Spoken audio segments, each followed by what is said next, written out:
Okay, hello, I'm here. I need to add Blast Twitch.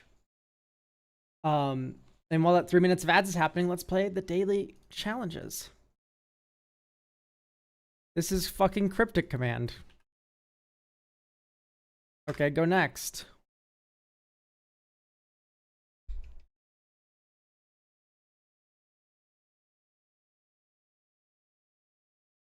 Nature Golem, thank you for the resub at tier 1. So it's a land. CYCLING. So it's not cycling. CHANNEL. It's not channel. DISGUISE. No, it's not disguise. It's just an iconic card, Mr. Soleo. This land enters tapped. Tap, add colorless, question mark. Discard this card. What is this ability? Is this transmute? TR. It's Teleria West!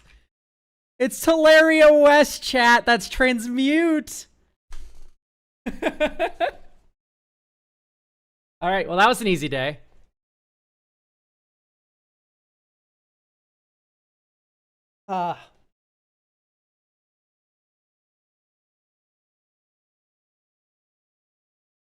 Like a dial tone. Mentions if or unless. Enchanter's Bane. Has been printed at common. Lightning Strike. Mentions block. What's the name of the, is it Demonic Ruckus? Nope. I thought the menace from Demonic Ruckus would mean that it mentions block in the text. Mentions if or unless.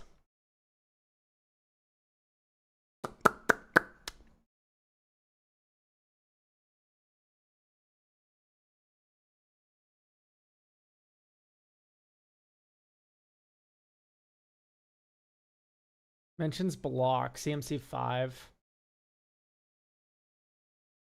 I need to test this out. Spherus Sphinx. It has flying. Okay, so flying doesn't count. It's only certain Oracle texts that count then. That was for science. It's gone temporarily. My throat is still sore. So I don't want to talk any more today than I have to. They will probably be back next week.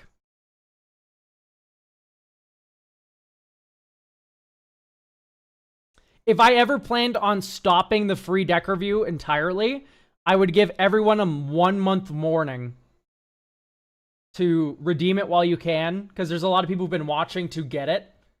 So it'd be 1 month, you get your free deck review, and then at the end of that month, I would retire it.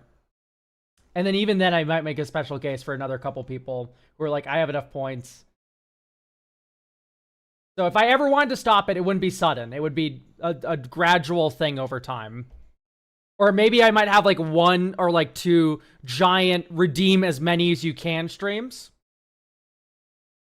Thank you, SoCal Akira.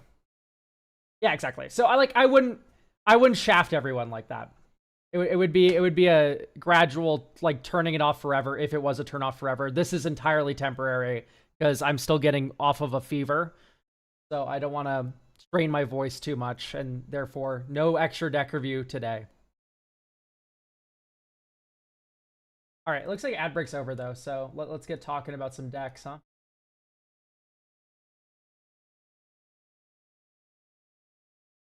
That would work, Devin.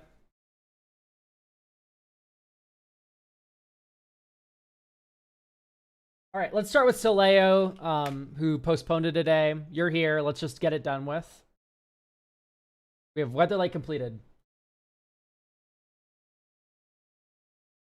I'm new to Magic and have spent the first 6 months of my career just playing net decks. Shout out to your IRA deck. I love that deck. It's like my premier drooling on the playmat deck. I'm not trying to dip my toes into brewing and the concept of both colorless and vehicle, so Weatherlight completed. Game plan to touch as much cardboard as possible. The game plan seems to be make a medium wide board, then pump, go large, swing, and kill, but it is slower and less go wide than I was expecting it to be. I've not bought the deck. I've been goldfishing it. I would love to see the total price of the deck be below $400. Estimated card kingdom price. Okay. Please don't remove the Regalia or Reaver Titan. They're both pets cards of mine. I'd mainly like to smooth out the gameplay. It does seem like I do nothing reliably the first 2 turns except for land and pass. Well, I can... Okay, you already have Kozilek's men. Very good. So, I use TCG Player on this inherently. So, I would like to know what the price is currently at, Soleo. It's about $275 in TCG Player. Or do you mean in Card Kingdom? Right now it's $275. Also, 34 lands is a war crime. So, first things first, when I look at a colorless deck, my first and main thing I'm looking at, or looking for, is a very good mana base. Colorless actually just lands very well, and it does artifact ramp very well. So, I don't think Karn is worth 4 mana. And in fact, you're paying more, because he has the -1 ability there. I don't ever think you should be playing this card to think about embleming it. Like, I don't think that's, like, a line of play that's ever happening in most games.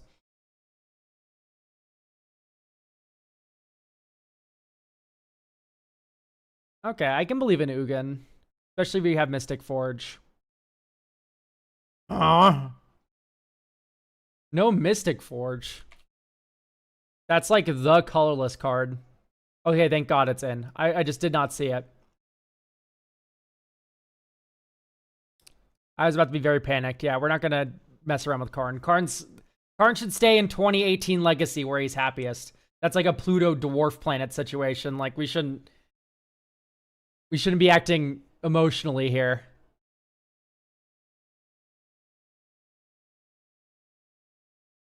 Okay. I do like the modular angle. Modular is very good with Weatherlight completed. Yeah, I don't know the spellbook's doing here.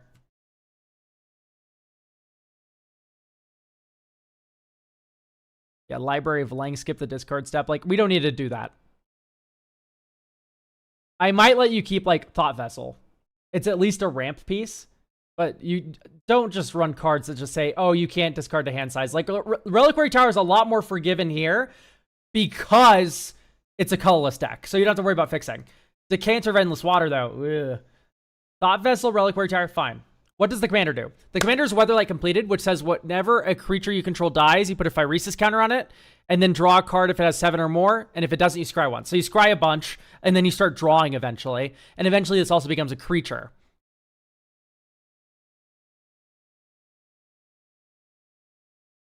My delectable Arcbound Revenger.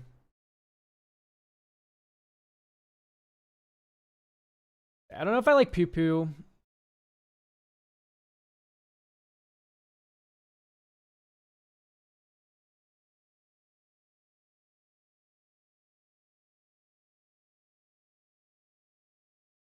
That's cool.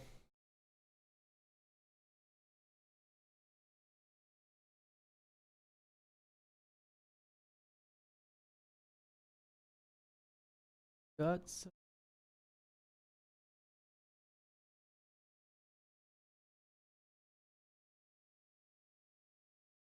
I clicked the wrong shuffle button. It's okay.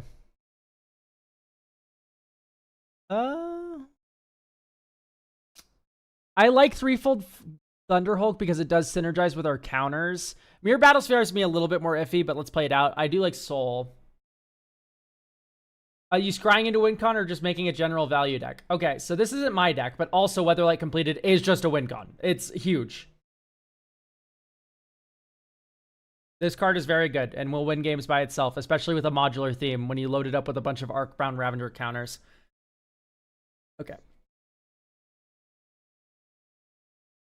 I mostly just want to, like, take a look at the ramp suite, and right now I'm relatively unimpressed. I hate Contagion Engine. That card sucks.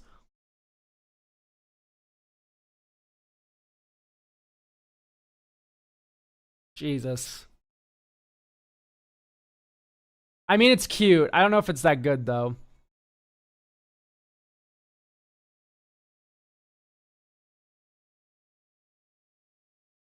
Low-key, I'm like kind of fucking with the Mind's Eye. I can't believe it's $4. It's not good, Mr. Slayer. It's not good. If the card is bad without the proliferation package and good, or good's a strong word, fine with the proliferation package, then that card probably shouldn't be in your commander deck, in my opinion. I mean, go ham if you want to, but we're talking about making a bracket 3, like, you know, like, feels at home there. Like, I don't know if that's the way to go about that. Or at least it's not the way to have the most fun in the most games possible.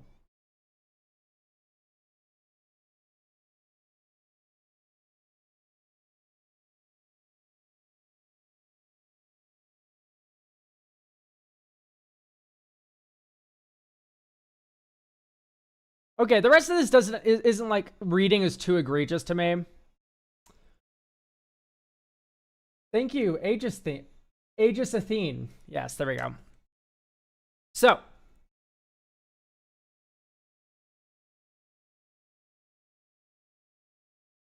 Yeah, I know, exactly. That's why I cut Contagion Engine. So. Here comes the additions. Number 1. Emrakul, The World Anew. This is the best board clear. I'm not going to add every single Eldrazi Titan to this deck, but generally speaking, in a casual deck that is colorless, when you want a board clear, Emrakul is up there as one of the best ones for the colorless like decks. And it's something I feel like is kind of important to be running. Also, Ugin. I think 8 mana Ugin should be in this deck. Eye of Storms is also very good, but let's comment on expensive cards. Ugin, mana value 8. Ugin the Spirit Dragon. I'm gonna try to keep this the like only $12 or $10+ card.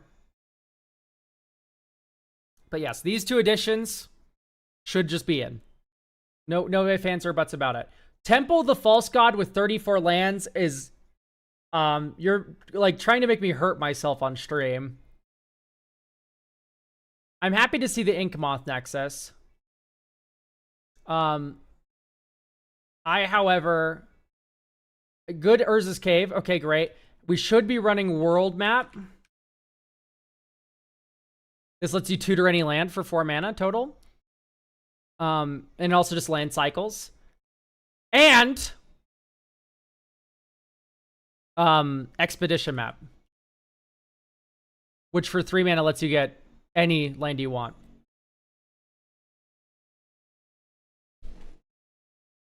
So honestly, I would count these as land drops. You're fine to count these as lands. So we're now at 36. I would like to bring that number even higher. I'm pretty sure Talon Gates have gone down. No, it hasn't. Bummer.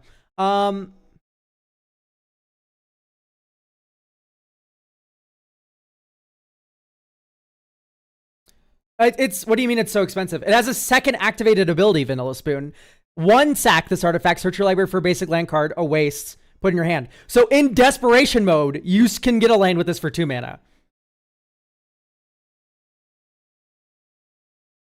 Horizon of Progress. I don't mind that. Yeah, let's run it. It does have a baseline ability to tap for colorless, right? Nope. Add 1 mana of any type. Okay, not any color, any type. Yes, this does work. This does work. I was a little concerned there. If it said add 1 mana of any color, then it wouldn't have worked. Okay. How much is Yavimaya running right now? I would add 1 Yavimaya to this deck. Yeah, you would want to tutor for... But you would want to tutor for an actual land. I wouldn't cut a land for it. I think you're just wrong. I think you're just wrong. That's like saying I wouldn't cut a land for Traverse the Uvenwald because you would want to use it to find a creature. And the answer is you're just wrong. Land cycling for 2 is land cycling. And this isn't even land cycling for 2. It's land cycling for 1 and 1. So, yeah. We can just disagree on this, but you're just entirely wrong. Like, if you look at Kura, I run, analyze the pollen, and traverse the Uvenwald. And I count these as land drops in decks. Because it's 1 green mana, get a land. And the upside is eventually becomes a tutor. The same thing is said here. It's 1 and 1, but it's 1 and 1, so it's slightly worse than just land cycling for 1. But then you can eventually pay 3 and tutor. Like, that's the ceiling, is you get a tutor. But the floor is that it's a land. So you're talking about Devourer of Destiny, Rat Fan, and Devourer of Destiny is fine. It's mostly just because it's also a removal spell and imprints to Ugin's Labyrinth that it's actually really strong. The pregame look at 4, if it's in your opening hand, is better in 60 card formats, where you regularly may put a basic land card. All 5 of them? I think I'd rather see like a Scavenger Grounds. Like, I can definitely think of enough utility lands to fill out the rest of this.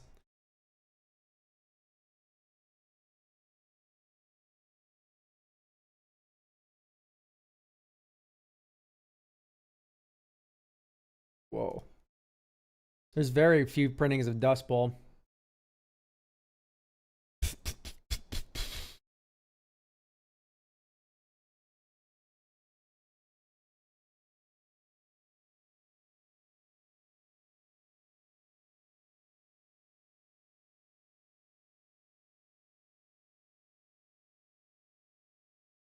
Wasteland's a little too expensive, I think.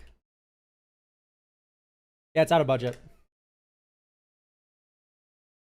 Mech Titan Core. Yeah, I don't think I can do that. I'm sorry. It would be so cute, but I definitely don't think we can. I'm gonna look at modular cards.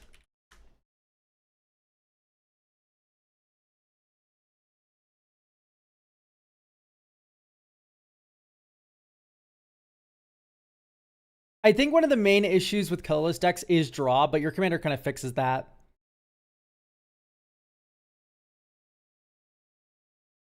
Maybe I would add a Market Backwalker. We can get a little cute, actually, with, maybe we shouldn't get quite cute yet. I would like to add maybe 1 more land.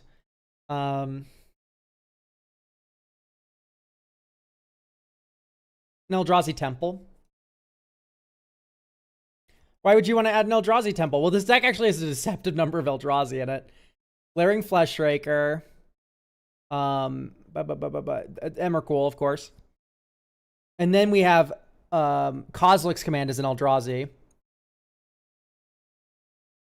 Oh, wow. All those dust is an Eldrazi. Great.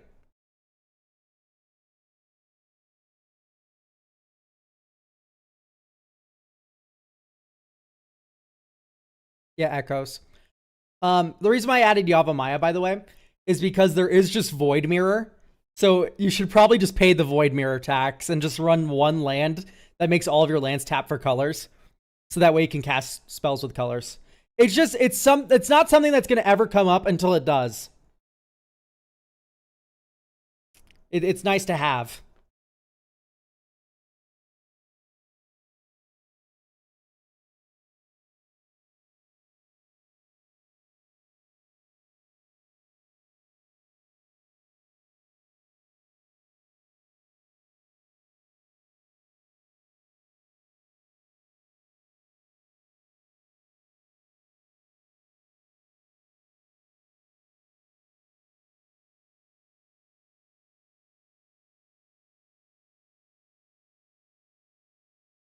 My last thought's maybe Defense Grid.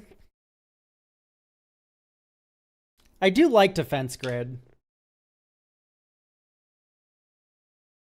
But maybe Blade of the Blood Chief is better. It just still adds on to this counters theme. Equip it to a Hanger Backwalker or Market Backwalker. Every Eldrazi spawn you sack also puts counters here. So my thought is maybe now, because we did cut the things that make the basic lands matter, we can go down to 3 wastes, which is still responsible. Don't run Mirror Landscape! Wait! Stop! You can't run this. Sacrifice Mirrored Landscape. Search your library for up to 2 basic land cards that share a land type. Put them onto the battlefield, tap, then shuffle. Wastes do not have a basic land type. They are basic lands, yes, but they do not share a type. That is all. Dova Sticky. Thank you. Okay, so continuing.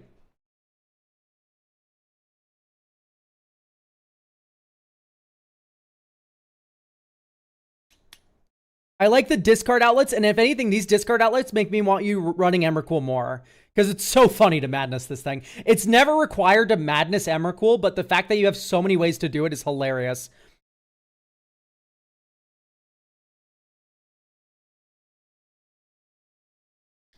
Okay, so what to add to the lands then? I think High Market is up there for cards that you want to be running.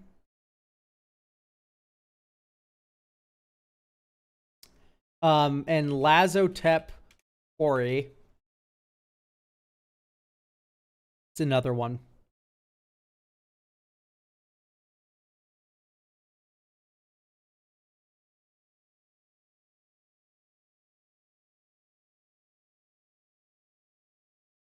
How do we submit decks?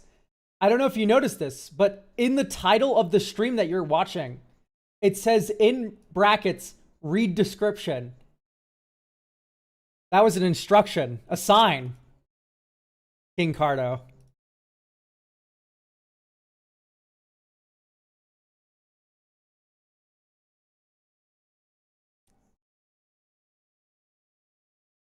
I'm watching on my phone. Oh, you're on the vertical stream. Yes, you need to join on the horizontal stream. And then you can see in the description, there's a link to the coffee. This is a great mention, by the way, to everyone to join the horizontal stream. If you're on the vertical, it makes me more money. But up to you lot, of course. But it does make me a lot more.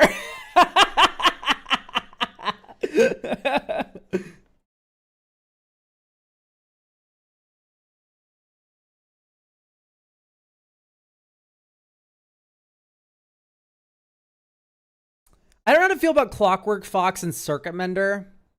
I like you draw 2 cards, but you draw 1 is kind of bad. So I do want to find artifact,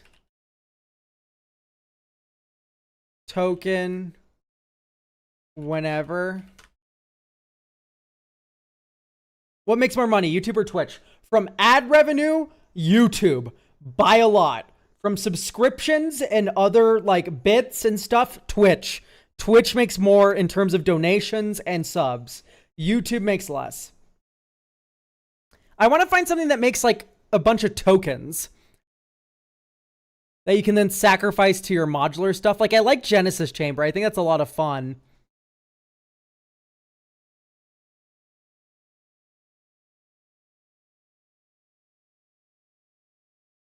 Slagstone Refinery might be it.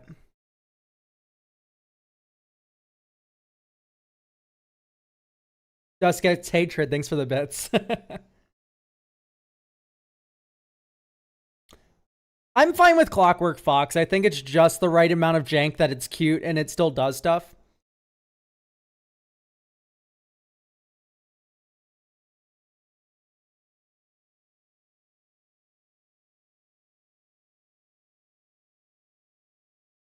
Currency converter to loot seems pretty okay, but it is pretty pricey, and I don't know how good it is besides with Emrakul.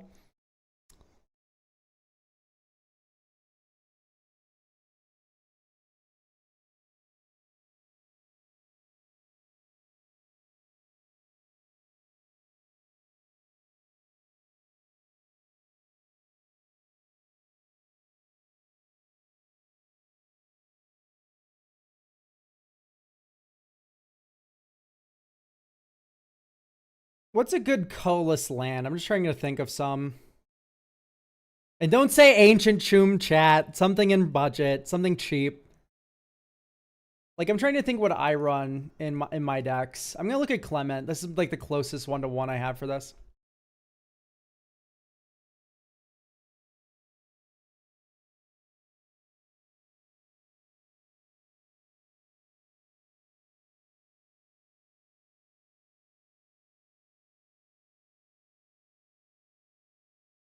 Urza's Workshop. Urza's Workshop's fine for sure. I do like Ominous Cemetery. That's a fun one. Tapside colorless, but it also like is a removal option.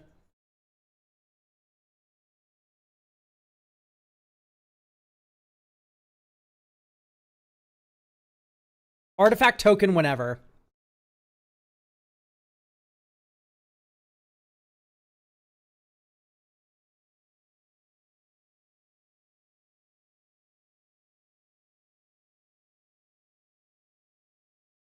I mean, it's not insane.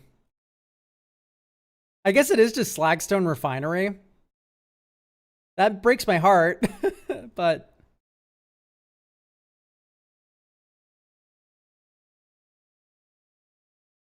Alright, let's play test this. Not keeping this. Keep in mind we added lands to this deck.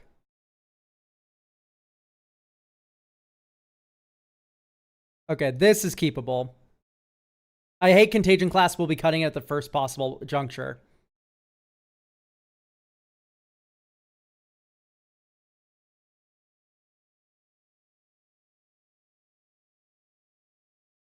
Oh, wait, no, that's at 3 mana. We can do that. So we should have played Mirror Sire last turn. This turn, Weatherlight completed. Horizon of Progress, and then this gets to shit Fomori Vault into play if we don't ever want to Eldrazi Confluence.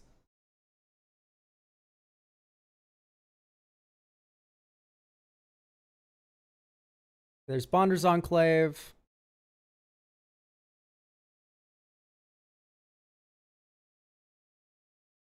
One, two, three, four, five, six. Nexus of Becoming. Beginning of combat, draw a card. Then you may exile a creature or artifact. We're going to get Genesis Chamber into play as a 3/3 golem.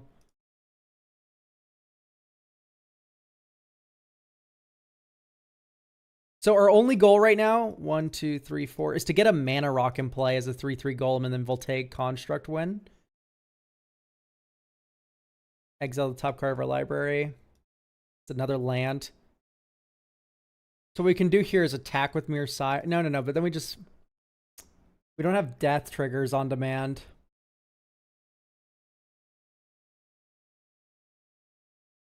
I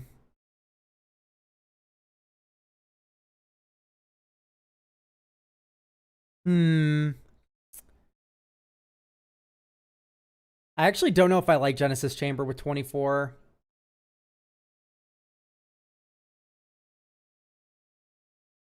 Creatures. And I think Spine of Ish Saw is just like, unless you're doing combos with it, probably shouldn't be the bar for your removal. It should be more like an Ugin. Okay, so...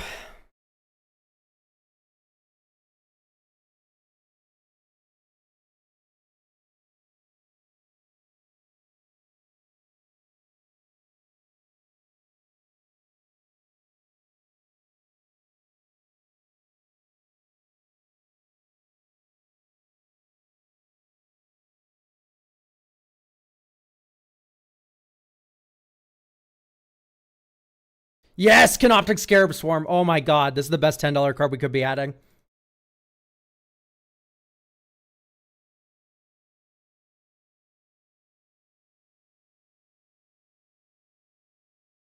Why would Not of This World be good in this deck? Can you please explain your thinking, Kick Giggles?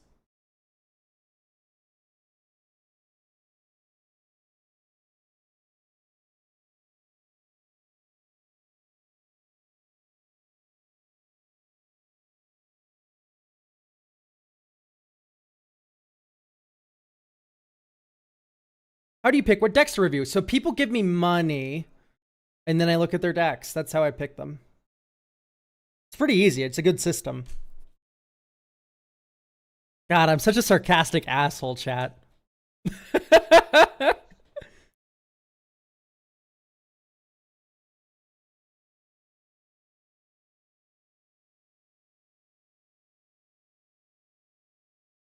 Maybe it's just like a trading post. Trading post mentioned. Speaking of donations, Elmer, thank you. Yeah, selective obliteration's in here. Deal another hand. Yeah, this is keepable. Turn 1, Vesuva someone's land. Soul Ring, Expedition Map. Explorer Scope, because it's free to cast. 1, 2. Rack Expedition Map.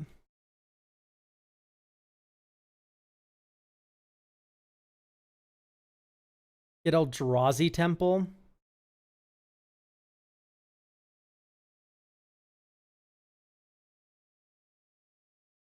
Weatherlight completed.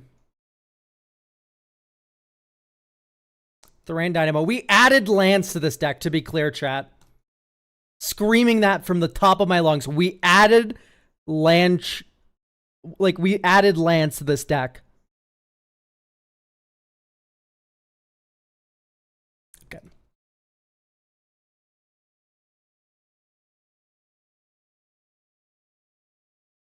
One, two, three, 4, 5, 6, 7, 8.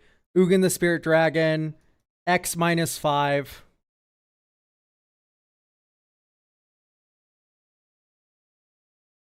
Just reset the board real quick.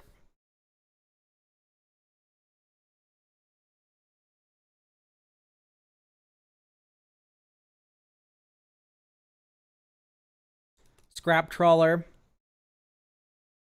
Pass. Also, deal 3 damage to any target went up. 1, 2, 3, 4. Eldrazi Confluence. I'll just create 3 Scions.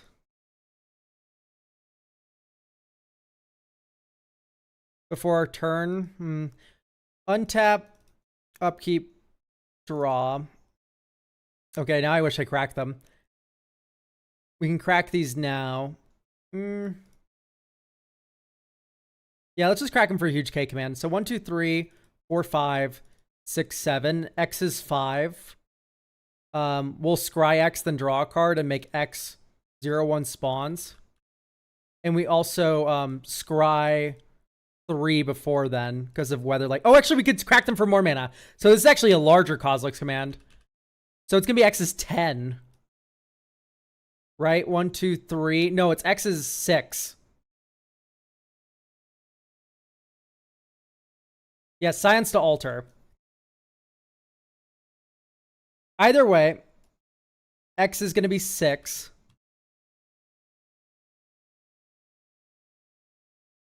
So 7, 8. My bad. X is 8. So it's 3 counters. We scry 3 first. Bottom, bottom, bottom. And then we go scry X, then draw a card. So 8. 1, 2, 3, 4, 5, 6, 7, 8. So we want Glaring Fleshraker. That's going on top. We don't need more lands anymore.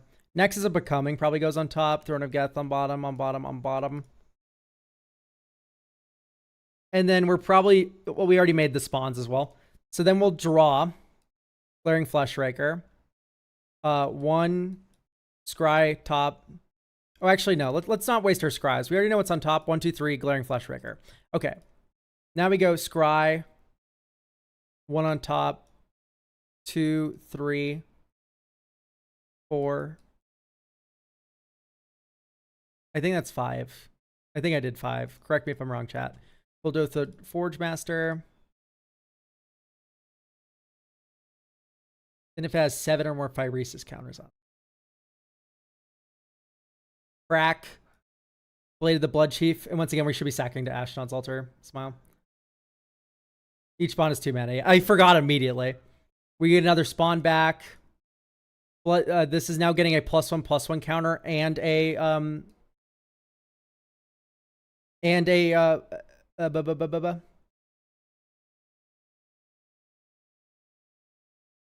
because of the Blade of the Blood Chief. So now we make 10 mana and draw 5 cards.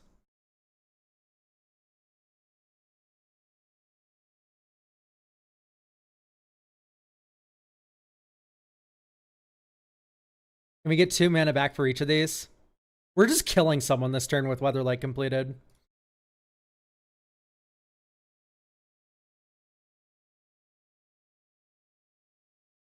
I want Ugin's Nexus in this deck. You have so much artifact sacrificing.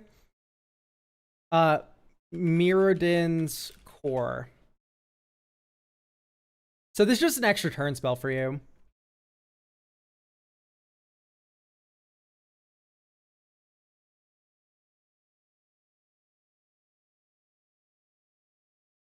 Probably just get Drannith Ruins.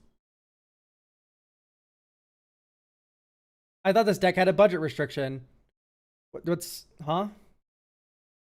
Yeah, the budget restriction is like $400. Like, what was expensive that I added? I was just trying to keep all editions below $10. What'd I do?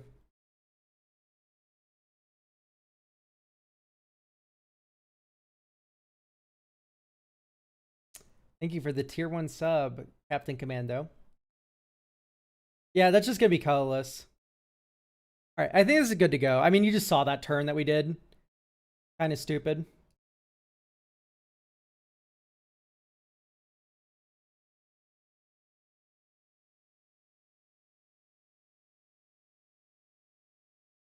Still not enough lands. It has 2 more because of Expedition Map and another one. You're allowed to have your opinion, though. I think with a curve, it is relatively low, but I don't know. Soul Ring kind of carries. Do we have Nature Golem here?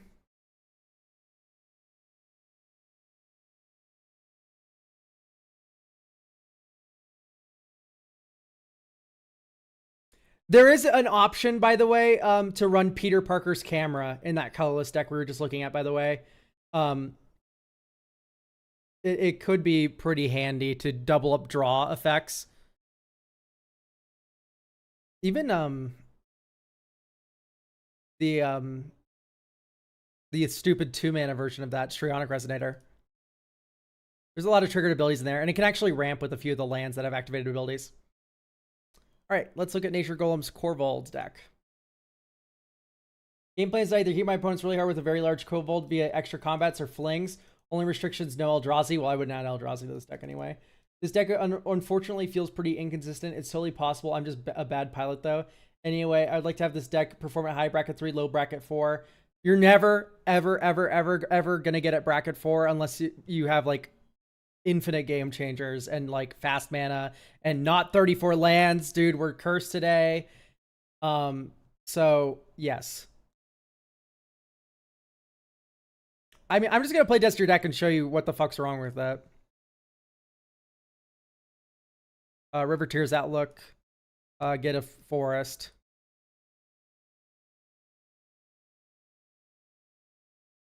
Or a Tribe Elder. Dude, I do not know why people are allergic to lands. It's just, like, incredibly crazy. 1, 2. Arcane Signet. Bloodstain Mire. Get I do control 2 or more basics. Okay, great. 1, 2, 3. Born Soul Trader. Okay, we've missed our first land drop of the game. There we go. We play Korvold. Korvold gets killed on sight because it's Korvold. Okay, and now you're screwed. Like, I mean, I guess you make a treasure token in response. Oh, well, Korvold has to enter and sack something. That's right. So you have to sack the Warren Soul Trader and draw a card. You don't get a choice there. This is the issue.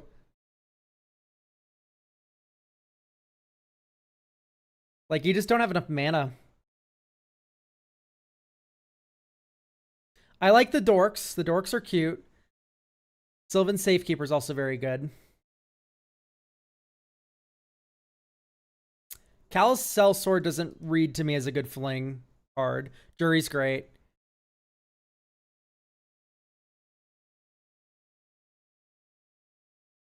I will review unfinished decks if there's like 15 cards to add or 15 cards to remove. The stipulations are in the coffee. I will not remove 50 cards from your commander deck. I will not remove 200 cards from your 300 card commander deck. I will remove 15 or I will add 15. That is the line. I don't think that's entirely true, Mojo Muffin. I think the reason why you don't want a lot of sack outlets is because most of the time Korvold's used with treasure, which is the most broken thing you can be doing with it. Like, why do we need Squee when every time we sack we draw a card anyway?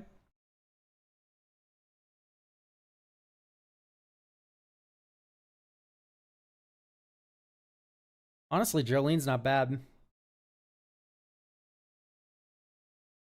Whenever another of your 17 creatures you control dies, draw a card. Or make a treasure. Yeah, make a treasure, draw a card. It's like, I don't know if I like that. Like, Old Gnawbone's broken. I don't like Bootlegger Stash.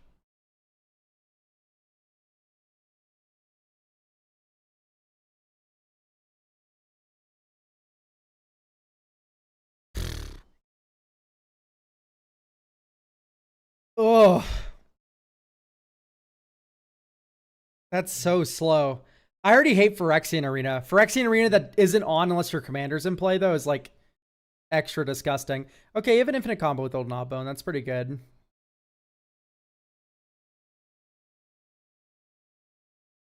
I'm going to argue that you shouldn't run extra combats beyond Aggravated Assault as a combo card. Honestly, Hellkite Charger. Is that the name of the card? Nope. Yes. Okay, great. Yeah, whenever Hellkite Charger attacks, you may pay 7 mana. If you do, untap all attacking creatures after this phase. There's an additional combat phase. Ding! So if you make 13 mana all in one turn, you can just win the game. Which you can do very easily with Old Gnawbone. Don't let anyone tell you otherwise. Old Gnawbone Reaver Cleaver. Like, you will just... It's infinite combats here. And it's... 13 mana is a joke.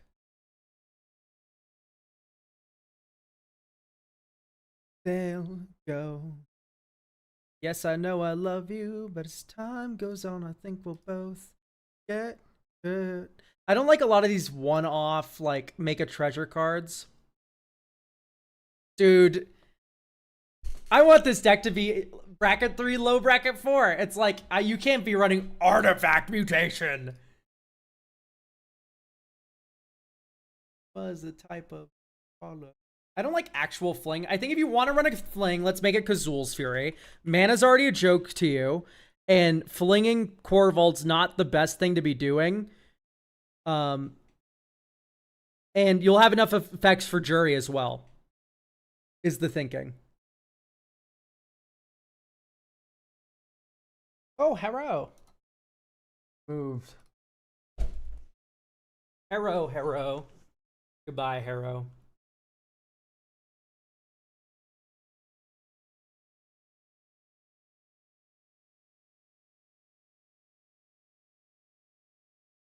Thrill of Possibility?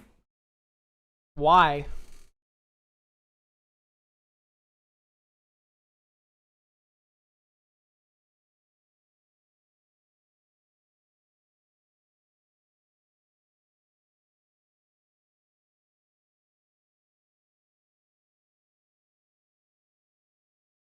I'm normally down on Unexpected Windfall big score, but I think here they're actually pretty good.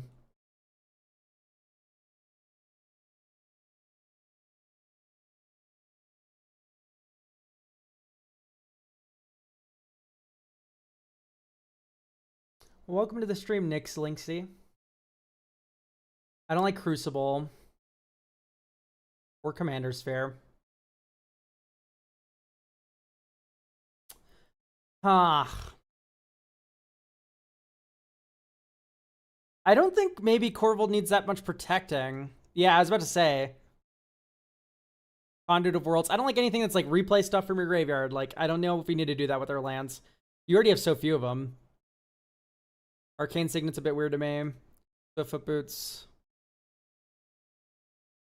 Hexproof and Haste. Yeah, you don't need that, I don't think. I'd rather just be on an Arena of Glory. What's this? Playlist, dude. Playlist.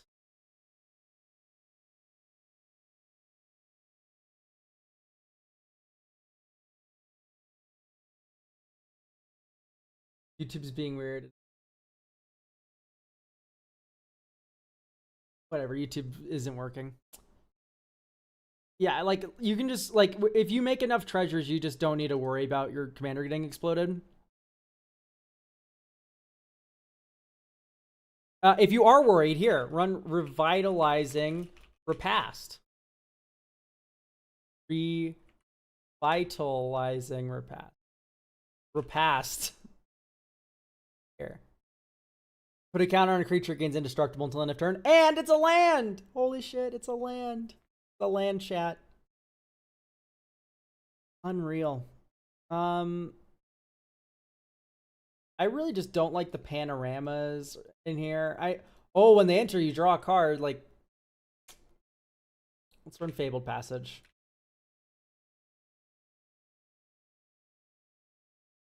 Let's run Prismatic Vista. This did say no budget, right? You're a Korvold player. I imagine you have flagrant disregard for stuff. Only restrictions, no Eldrazi. Okay, great. Yeah, Mayhem Devil's a good inclusion.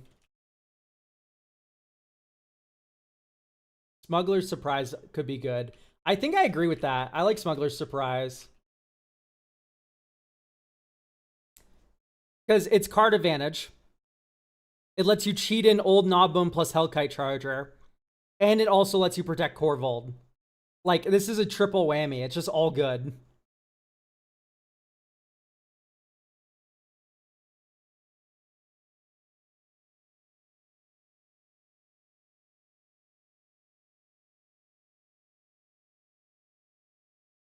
Why do the Reliquary? Disagree. We don't have enough creatures.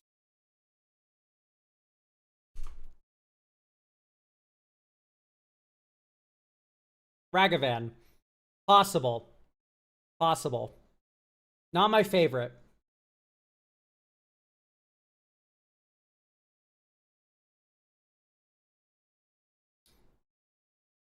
I like Tyvar's Stand as a mana sink. Cranial Plating, no. We want to sack our treasures. Korvold comes with a Cranial Plating. Sack the treasures, draw a bunch of cards, get permanent buff anyway. So no Cranial Plating.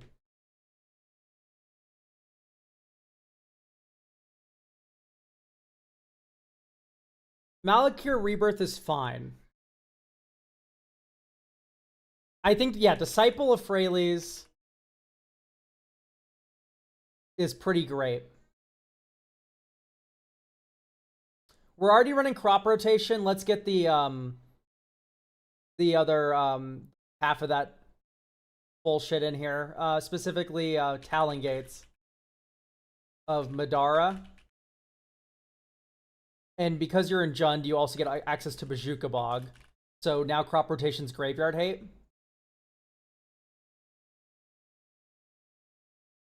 Ruthless Technomancer's fine.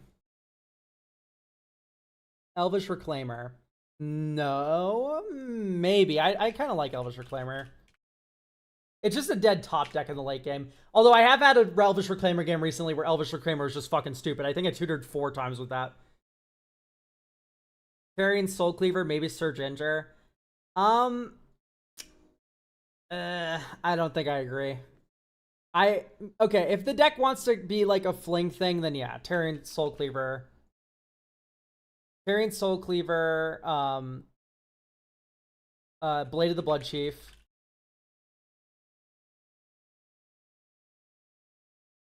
I don't think I agree with Surge Injure, why not? I think it might actually be fine. Surge Injure.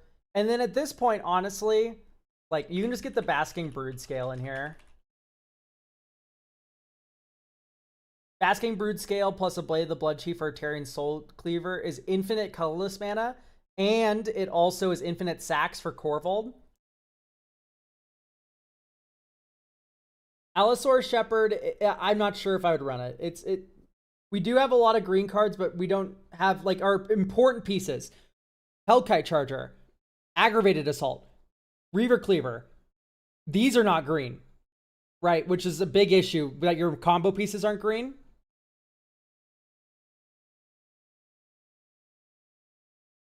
I think when they said, and I quote, no Eldrazi, I figured they meant no Eldrazi Titans was the restriction. Please inform me if I'm wrong. if any size Eldrazi is one you hate.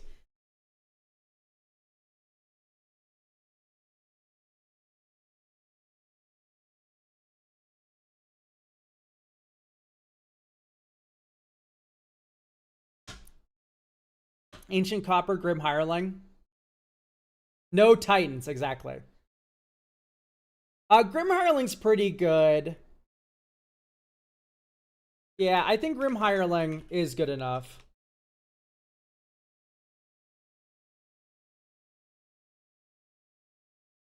Sure, why not? Let's have fun. Ancient Copper.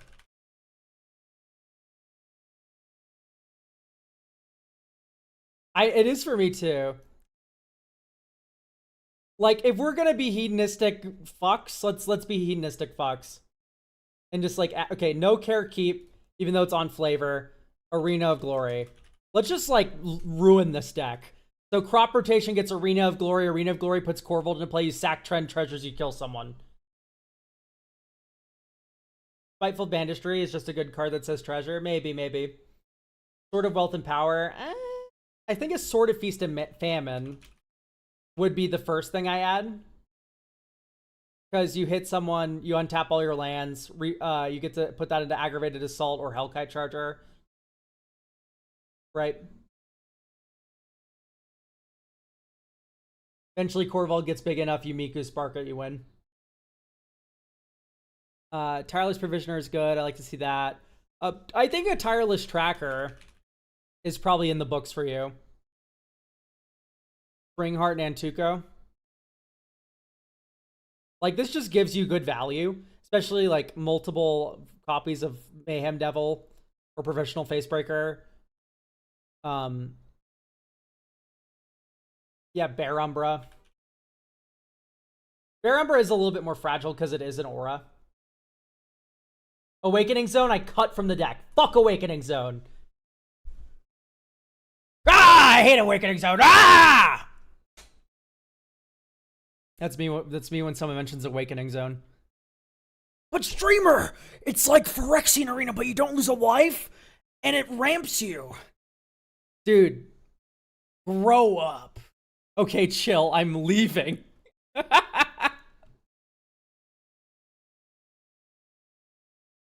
It's all in jest, chat.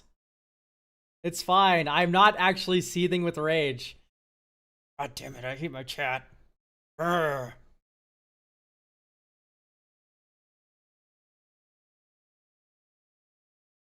Goodbye, Guru. Thanks for stopping by.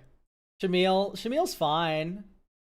If you really want, like, my spells can't be countered, I think I would prefer to see just more redirection spells. Like something like a Bolt Bend.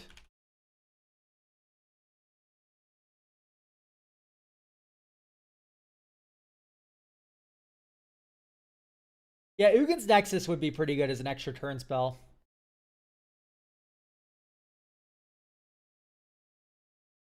Just like let's try to put Ugin's Nexus in every deck today.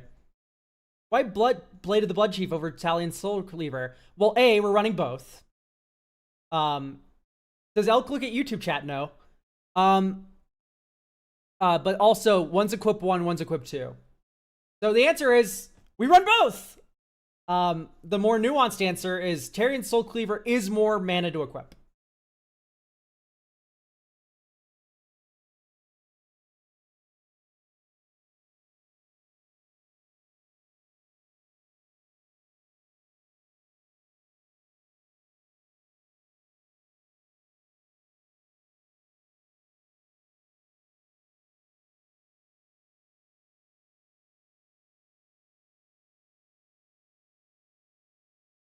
I don't think I like Gravecrawler. I think I would rather add like the crime committing one. Forsaken Miner. Generator Servant. I don't know how to feel about Generator Servant. It feels a little too slow. I used to love Generator Servant, but then Arena of Glory got printed, and then we also have crop rotation, and like I don't know. I don't think we need Generator Servant anymore.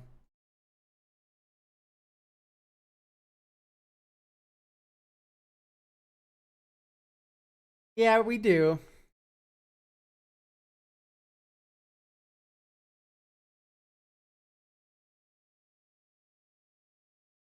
That gives all spells split second, right?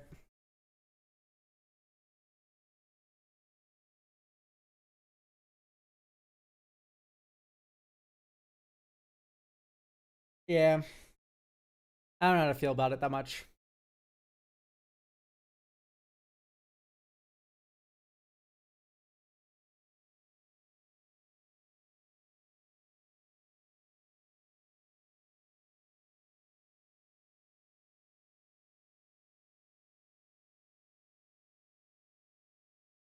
Yes, Maxathon. We are looking at the ceiling of the card. The floor of Generator Servant is lower than what you are describing. Significantly.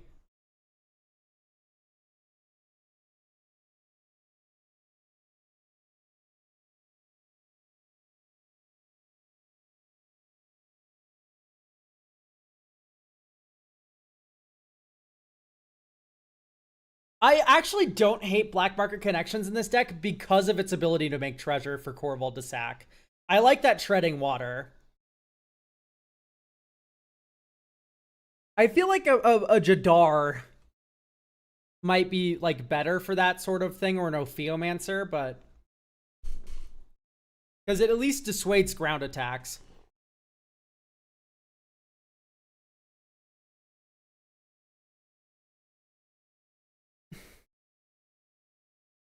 Also, Evolving Wilds. I would just start running off color fetches.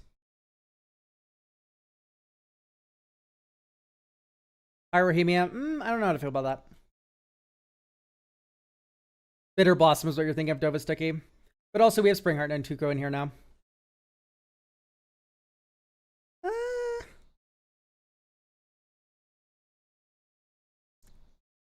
Yeah, instead of this should be a Malik here.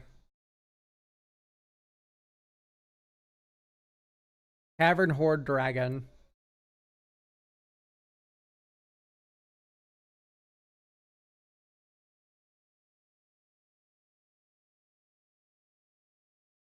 What does Spider-Punk say exactly? Spells and abilities can't be countered, damage can't be prevented. Why no 3 visits and no Nature's Lore, by the way? Oh, I didn't build the deck. Evan do Brush Razor. We're sacking a lot of token permanents is the big issue.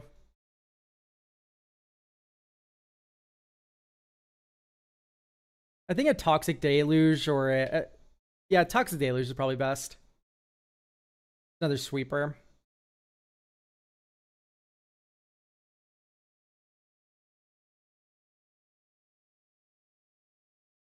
Ooh, I do like Sereth Steel Seeker.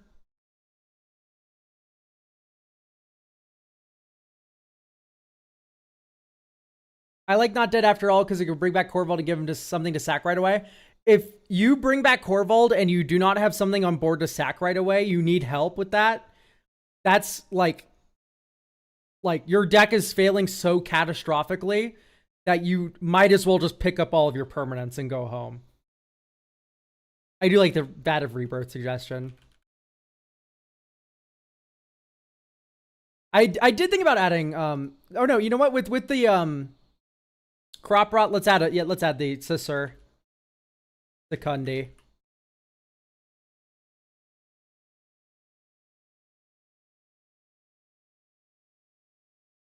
Just immediately use a big fuck to crew it and then proceed to sack it next turn. Or untap with it right away, right? Because you can go Crop Rot for it, untap, crew it to 12 immediately, Sack the thing that crewed it to 12. Viscerous here for the sacking. We are lost in the sauce. No way. Could be hard to station sometimes. We got to swing with Korvold. You don't have to swing with Korvold. Okay. What are we doing? Sorry, I didn't realize how dire this mana base was.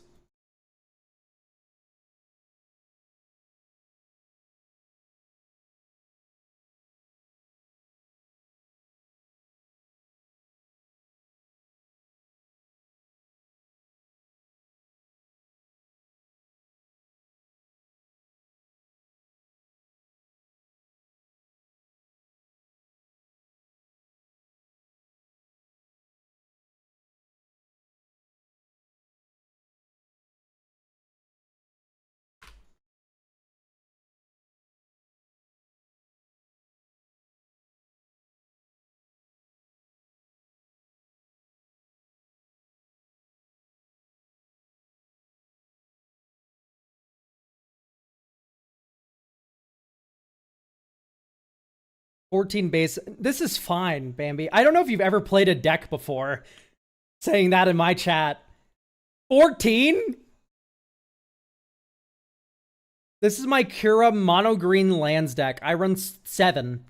And this has crop rotation, or like it has rampant growth up the ass. I run 7. I've never run out of basics until I've won the game. This is fine. 14's, if anything, too many.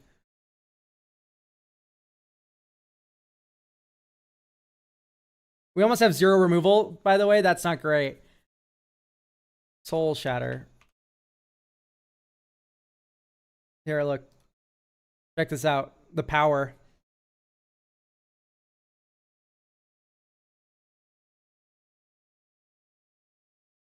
Or actually, we have Beast Within. Behold. And who says we have no removal? All right, let's play test.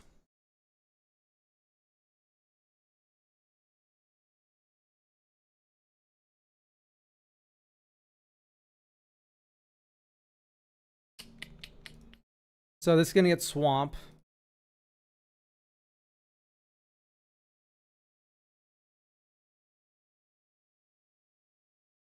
Springheart and Tuco. Insect attack!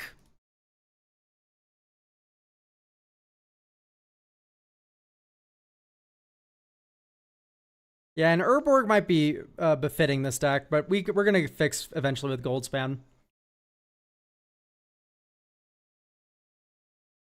Let's just DT this turn.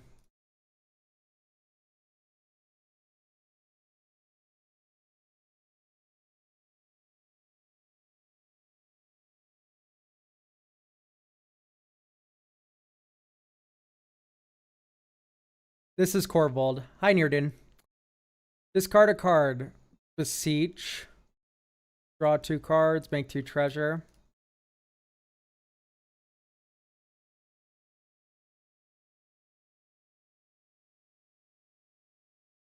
We would have had a few more insects enter. 1, 2, 3, 4, 5. Korvold. Sack an insect. Counter. Draw a card. Deflecting swat your removal spell. Okay, fine. Korvold dies. Next turn. Rockfall Veil. Black. Reanimate Korvold. Sack. Draw a card. Float a mana. Do we play Goldspan Dragon first?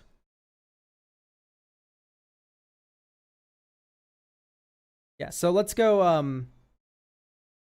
I forgot what land we played, but we go 1, 2, 3, Tireless Provisioner, land, treasure, sack. Okay, so we go 1, 2, draw. Okay, we drew this before, so we'd actually add a green here. And then go green, 1, 2, Bear Umbra on Korvold. Attack with Korvold, untap all our lands. Sack insect token that we would have made this turn for playing a land. Draw a card. Okay, second main.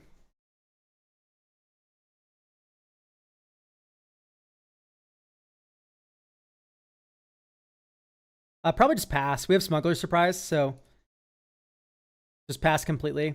1, 2, 3, 4, 5, 6. Smuggler Surprise if we don't have to protect Korvold. Goldlush Triad. Goldspan Dragon. Forest. Make a treasure token. Attack. Attack. Attack. Sack the insect token we make. We make 1, 2, 3, 4 Jolene, by the way. So we make 1, 2, 3, 4 treasure tokens here. 1 from Jolene, 1 from Goldlush Triad. Play Surge Ranger pre-combat as well. So 1, 2, 3, 4, 5. We actually made 5 treasures.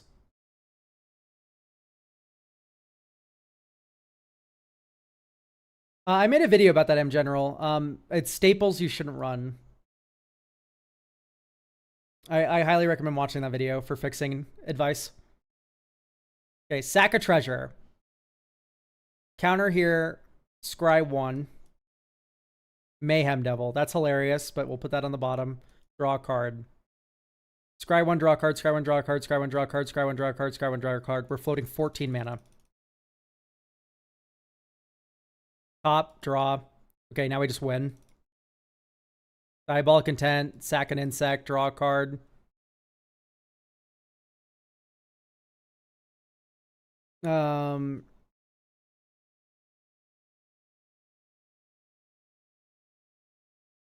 Okay, we're super winning. Okay, 1, 2, 3. You have a counter spell, doesn't matter. You have another counter spell, doesn't matter. Infinite combats.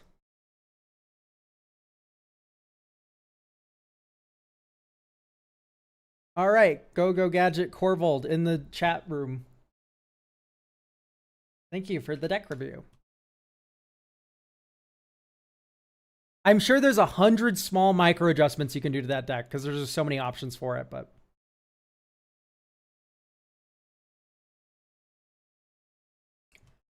Ethan, do we have Ethan here? Won't be able to make the stream. Sorry. Australian time zones. That's fine. Let's just do this for you then. I will read the blurb extra carefully this time. Are more deck reviews available today? They are not available today. All deck reviews you buy on the coffee are for next week. So just do exclamation point coffee in chat and you can get the link to the deck review stuff. All right, Ethan. Game plan, rolling as much dice as possible and comboing with artifact EVs and sacking. Going wide with robots, more of a backup plan. Only recently started playing Commander and Magic as a whole. I played this deck about 6 times in person. I've got a 3-card Infinite tucked away with Liquid Metal Torque, Unwinding Clock, and Jan's Engine / Magda. I'm fine with a bit of the generic upgrade / optimization, but I want to keep the cards on theme with dice rolling. I'm fine to cut a few in place of Treasure Synergy. Budget-wise, anything below, say, Ancient Copper Dragon. I'm not fully invested in Magic yet, but it's a bit too much for me. Okay, that makes sense. I want my turns to feel more impactful, getting out more dice to roll. Often, I don't really have much going on before turn 3. / house out and putting 1 dice per roller per turn. Potentially having some backup / pivot if Mr. House gets removed too much. I want to show off the fun dice rolling whilst taking advantage of him. And the payout triggers. Fairly new to Commander. Okay, great. So.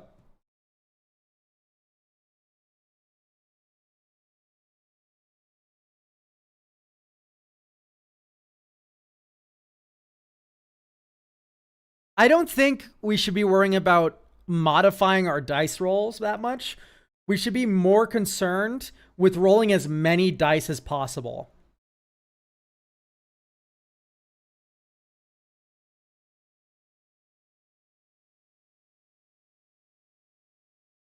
Okay, you have an Academy Manufacturer Clock of Omens. All you need now is an object, a gameplay object that taps to make a treasure, clue, or food. I think I will prescribe you a, normally this would be done with the Underworld Cookbook, but Transmutation Font. Oh, welcome to the chat.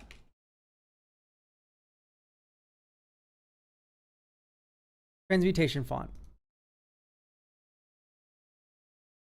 5 mana, tap to make a blood, food, or clue. And then you can pay 3, tap, sacrifice 3 artifact tokens with different names, search your library for an artifact card, put it onto the battlefield, and then shuffle. So it's 8 mana, tutor any artifact directly into play, which shouldn't be hard for you to do with a treasure-ish deck like this. And also, you can tap it, make a clue. Academy Manufacturer goes, oh, make a treasure, clue, and food instead. And then Clock of Omens goes, okay, tap 2 of those, untap the transmutation font. This is infinite mana, infinite card draw, infinite life. Yeah, you've not missed much.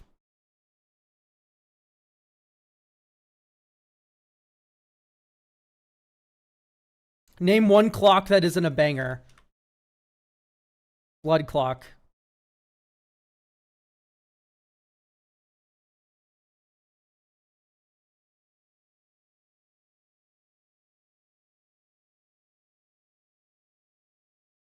That's so not fair you made that up. It's right there.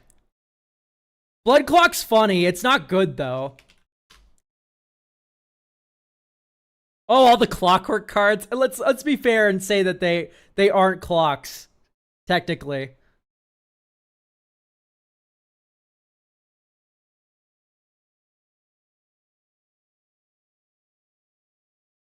That's cool.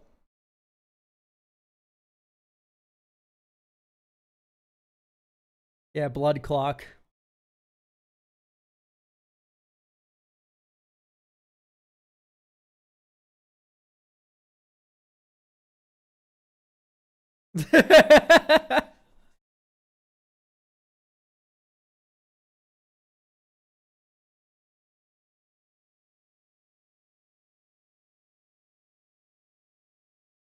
This is so cute.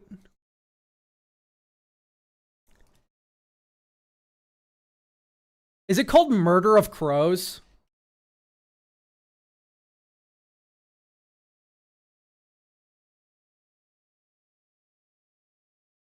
Murmuration? No, it's not Murmuration. It's the other one. Attempted murder. Okay. Whatever. Roll X 6-sided dice.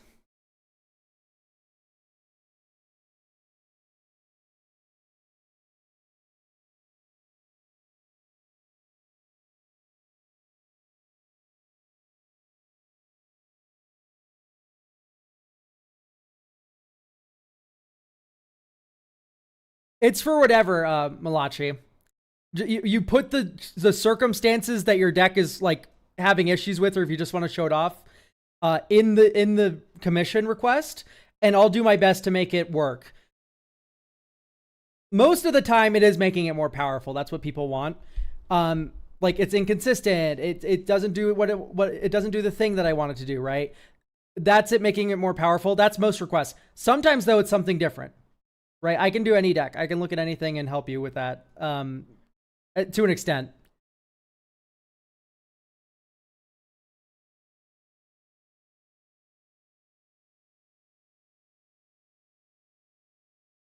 Ooh, it's thundering outside. Fun. Be good for me.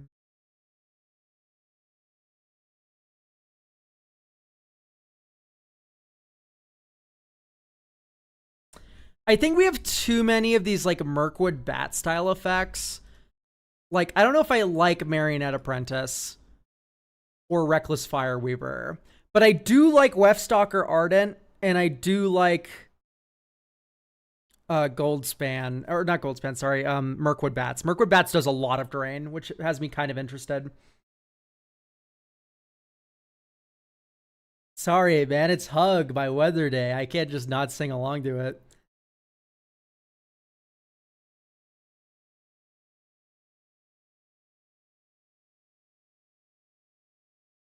Pact Altera could be decent. I'm thinking more like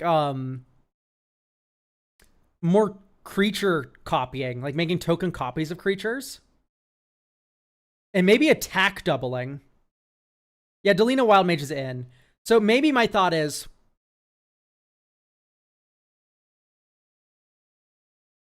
We go Windcrag Siege. And then you also do Ishin.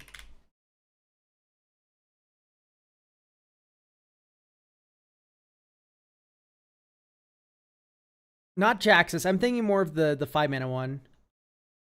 Or mana value equals 1 X token. Devastating Onslaught, I believe it's called. Storm Edge of Eternities.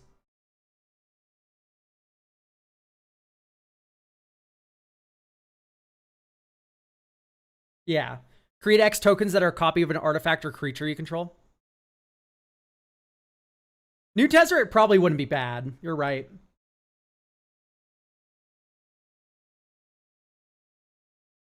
You don't need to buy a token doubler. When did I ever say the words token doubler? You're fine. You're safe. Mondrak can't hurt you here. We all accept that Mondrak is a middling card. You're safe. EDH Rec can't get you here.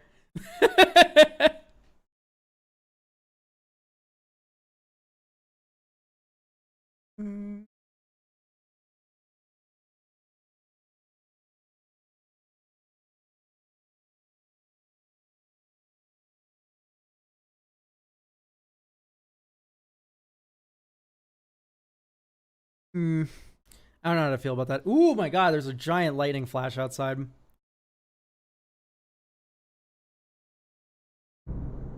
There's the thunderclap. Whoa! Ho-ho! Did you guys hear that one? That one was loud. It's still going. That was like right above. It shook the house.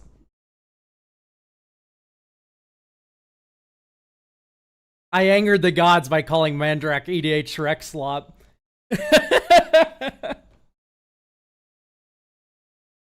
Yeah, 3 damage, by the way.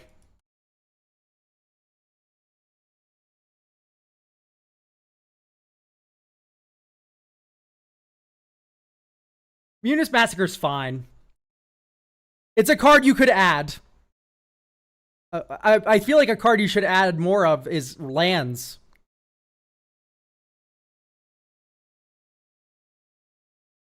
Good for me.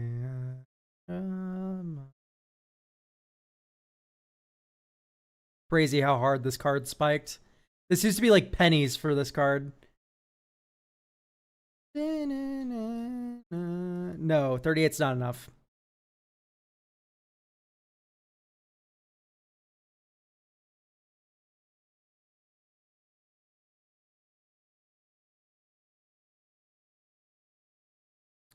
You literally saw the 2 playtests we did where we just fucking did not draw lands. Okay, it's actually your culprit is ramp spells. You can keep the rest of these. Yeah. Well, there's another flash of lightning outside. We're gonna get another. There it is. We're gonna get another one. I see the flash of lightning and I'm like, well.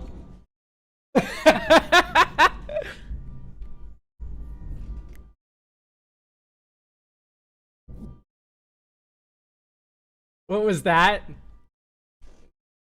God's getting mad at me for adding lands to EDH players' decks. Let's add the bridges.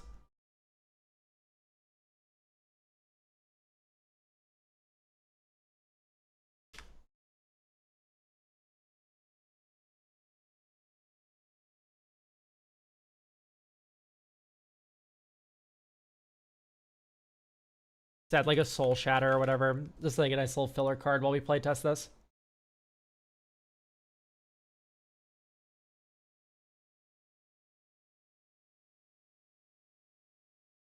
Thunderwave. Lore. Vexing puzzle blocks. Next turn. Should check this out. I forgot the number for roll d20. It is 4. Rolled a 19. So notice I'm not playing Mr. House right away. I'm actually just more focused on gathering up resources and building up a board that rolls dice before playing Mr. House. So here comes Mr. House now. Mr. House is now in play.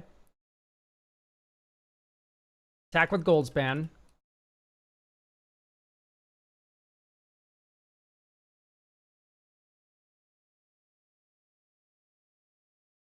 And then now we get to go tap, roll a d20. I rolled a 1, natural. Awesome. Just, you know, regular day. Being me. 1, 2, 3, 4. Roll a d20. I rolled a 14. You may choose a creature. Does 3 damage to each creature not chosen this way. I'll choose Goldspan. Oh no, it doesn't target. Bummer. Okay, I'll just choose Mr. House then. Okay, great. So, that was 14 more counters here. I get a treasure and a robot. Robot. And so this is why you don't play Mr. House on turn 3 every time.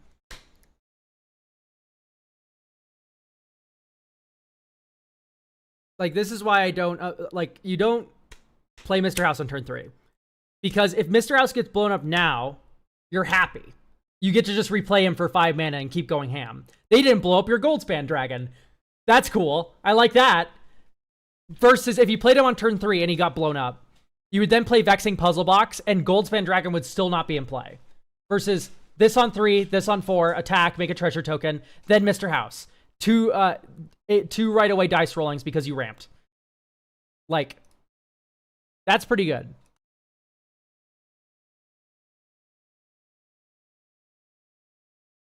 Yeah, Flaren, if you already bought a slot for next week, Flaren, give it until Sunday or Tuesday. And if it isn't sold out by Tuesday, which it won't be, but just give everyone an equal shot. It was last week. That's fine then. You're free game this week. 1, 2, 3, 4. Wand of Wonder. 1. Rolled a 19. Naturally. Okay. Robot treasure. Crack treasure. 1, 2. Activate the Wand of Wonder. Robot treasure. Because I'm going to roll. Nope. Beautiful. Okay. So my thought is maybe I'm going to cut the Soul Shatter I added. My thinking is let's add a Monumental Corruption.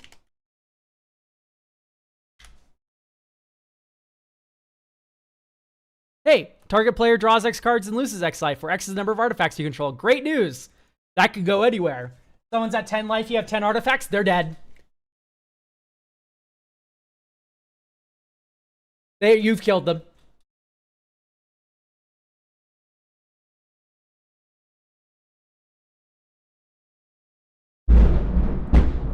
Whoa, that one didn't even come with the flash of lightning first.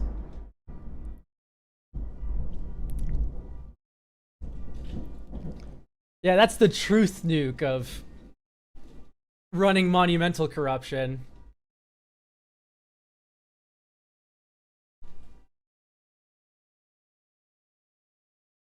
I think, hang on, I'm going to cut one of the bridges that I added. Probably just Rust Veil. And I will go ahead and add in a,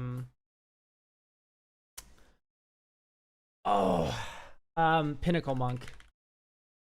This is like only I'm adding this Pinnacle Monk because you have Lae'zel's Acrobatics. There's no other reason why. If you didn't have Lae'zel's Acrobatics, I wouldn't even consider it. But Pinnacle Monk here, it enters, return Lae'zel's Acrobatics. You cast Lae'zel's Acrobatics in response to another board wipe or removal spell. Pinnacle Monk goes, okay, great. I re-entered, pick up Lae'zel's Acrobatics. This is a loop.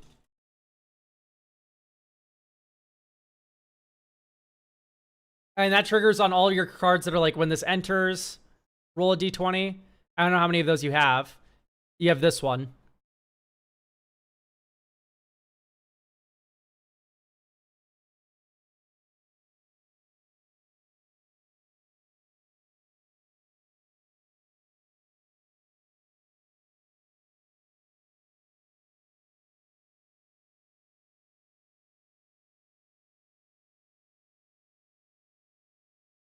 Yeah.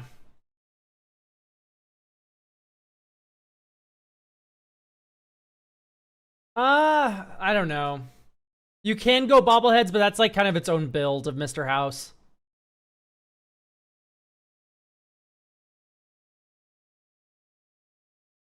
I think this should be like good to go. Maybe a Chthonian Nightmare would be my final.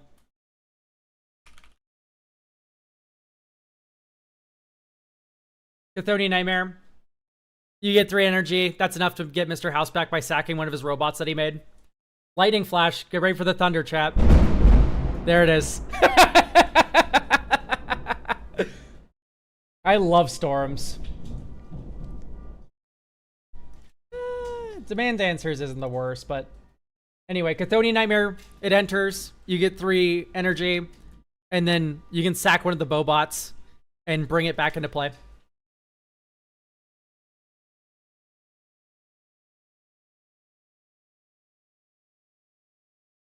The last thing I would maybe add to considering. Marionette Master. Kalane. These are things, if your deck does not feel lethal enough, I would add these 2 cards to it somewhere. Kalane makes your hasty creatures huge. And Marionette Master kills your opponents with treasure. But like Kalane, you like sack 5 treasures, play Goldspan Dragon. That's a 9/9 haste. Right? So, something to consider.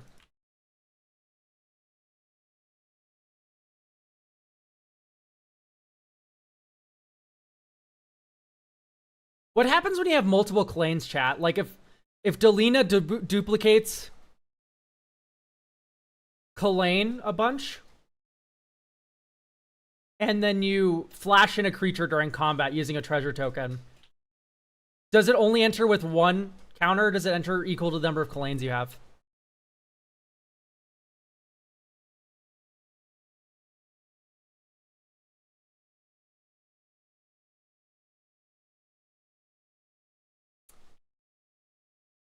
Legendary rule, Kalane. Read Delina! Read Delina! But yes, it was just a hypothetical. Yes, the legend rule exists, but if the legend rule was not there in place because something was breaking it, I am going to be right back really quick. I just need to get some water. But I'm going to run 1 minute of ads on Twitch, and by that time they're over, I'll be back. So I'll be right back.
Thank you for the patience, everyone. Well, that one was... Nope, I was going to say that one was quieter, but it wasn't really. Each token would sack. Since they all enter at the same time, they would all see each other unless it's different instances, say... My question is if you cast a creature with multiple copies of Kalane Reclusive Painter out with treasure, do they enter with that many? I don't know if the question was understood or not here. Holy shit, I ran ads, chat, and I literally lost 20 viewers. I ran 1 minute of ads. This is why I've stopped doing mid rolls for the most part. It just like thermonuclear bombs people watching on Twitch. Like people just leave.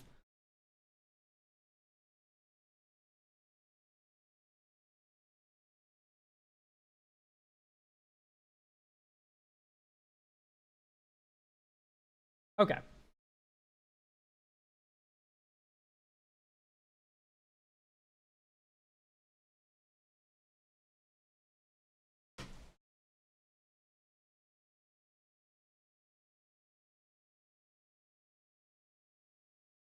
All right.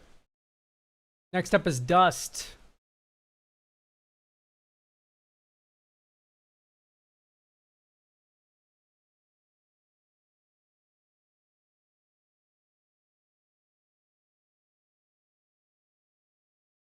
Okay.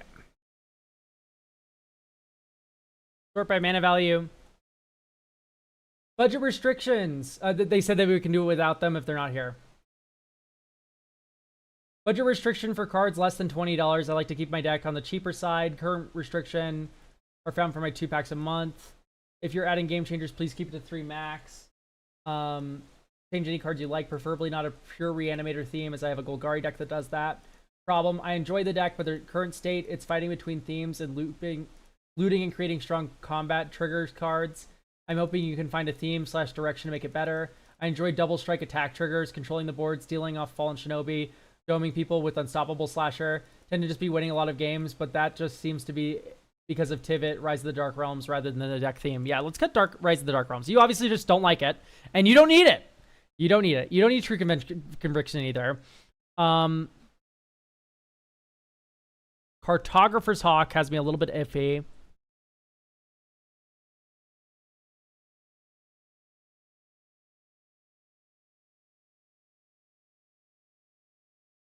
The Eternal Wanderer is fine. Okay. Honored Heirloom's crazy. That's not Graveyard Hate. That's a joke. Hi, you can trust me. Thanks for stopping by. I'm glad you can make it. Strionic is like mogged by Parker's camera.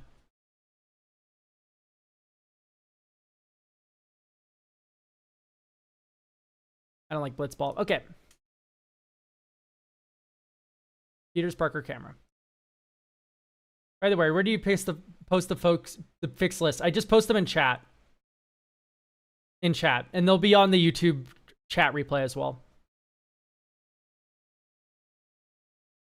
I'm not in on Curiosity as much as I am in on Mask of Memory. They came in the pipes. I guess that's kind of cool. You can give these unblockable and then flip them face up. Could you cut 4 cards on my deck? I can, if you get it through the coffee. Read the description.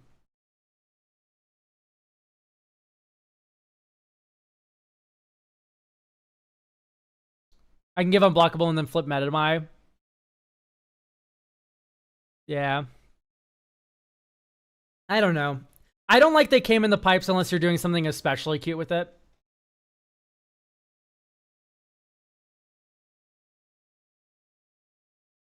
Oh, the storm stopped. Bummer.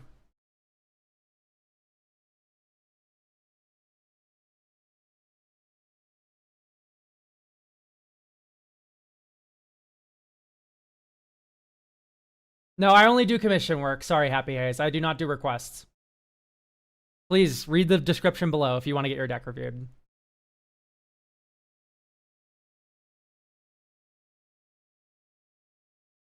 gonna cut swords. I've been like so off swords recently. It's a fine card.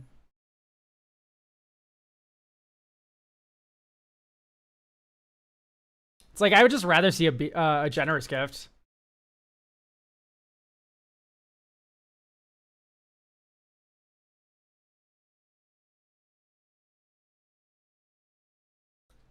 Thank you, Flaren, for getting a deck review. Yeah, Path and yeah, I don't like Path unless you're doing like land catch-up ramp stuff. Or like tokens and you can use it as a ramp spell. Then that's kind of cool. But like just like I run Path as a removal spell. That's it. I would also run, speaking of path, Winds of Abandon. Kitesail Larcenist is pretty good. I quite enjoy it. This is the most broken part about Winds of Abandon, is you can muddle the mixture for it. So you get to run 2. We're at 39, great. So I do like Unstoppable Slasher. Likeness Looter is broken in this kind of deck. It's Lazav, but better. It has the ability to draw a card, then discard a card, flying, and then it can become a creature in your graveyard with mana value X. Speaking of Lazav, I want to kind of look at that list and see what could be in this deck. It's not a finished deck. Psychic Frog is pretty good. I'm not going to lie, it's probably Psychic Frog.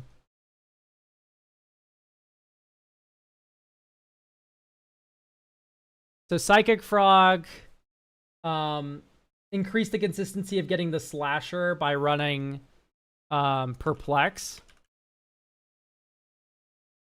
Right, this is just a transmute that gets you a 3-drop.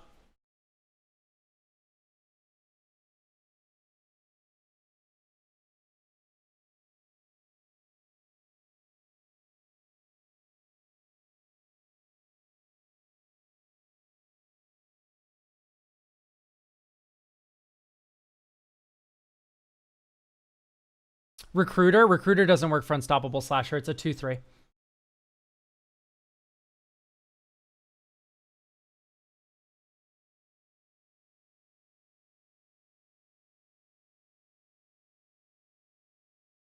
Yeah, Monarch and Initiative are both very good. I think in terms of Monarch, you probably want to be running Court of Ardenvale.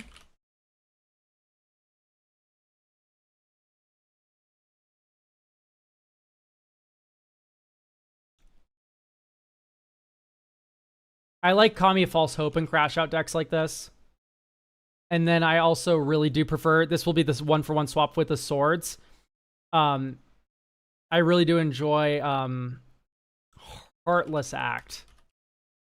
So the joke is someone kills your Unstoppable Slasher, it comes back, and then someone tries to kill it again. You go, remove 3 counters from it. All the stun counters are gone. Or even better, you're like, oh, he's not going to untap with the Unstoppable Slasher. It has counters. You go, remove the 3 counters, untap with my Unstoppable Slasher. You're in trouble. Like, but I feel like people hit me in a lot of games. Okay, here's the great news about being hit with the Monarch. Hit them back! Your creatures are unblockable! Kami of False Hope is here to protect you as well. Like, I don't know, it's not rocket science. Like, you have Death Touchers, you can just hit them. You can hit them so easily, it's crazy. Also, Overlord Nophelia is like a war crime for me, but...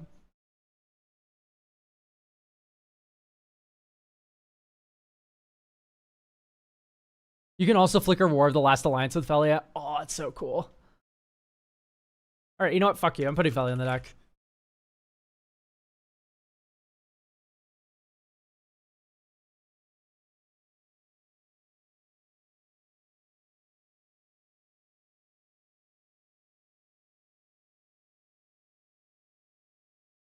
Yeah, I think it is Archpriest of Shadows that's going to get the cut as much as I like the card. Alright, playtest. Ooh, this is a really weird filter land hand, but it's probably worth keeping. Okay, great. Island. Or Plains. Plains. Darkwater Catacombs.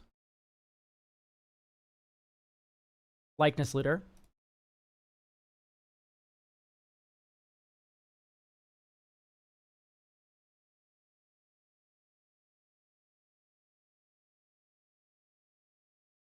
I'm a little into that.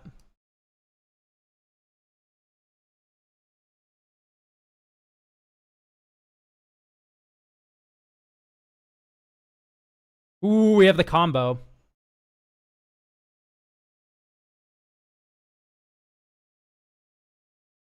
So we shouldn't have played our land. White, white. 1, 2. No. Emrakul's Messenger. Pass. Felia.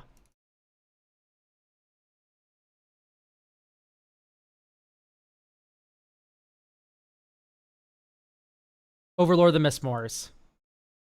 Attack with Felia. Overlord the Mistmoors.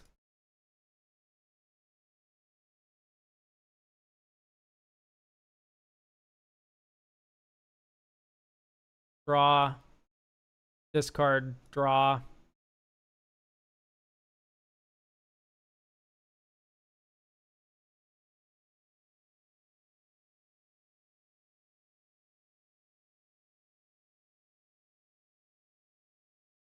Dude, we haven't even played Kamiz yet.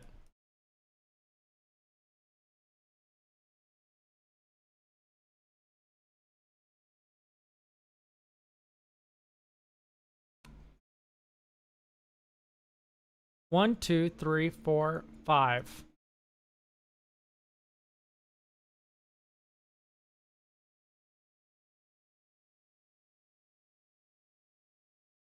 I don't know. This deck just seems good. That was without playing the commander, which is a very good sign.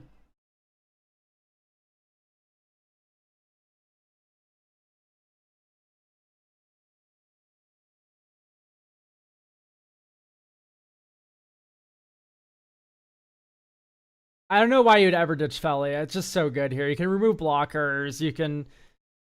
There's so much. It's so good. Carl Barrel, thanks for the sub.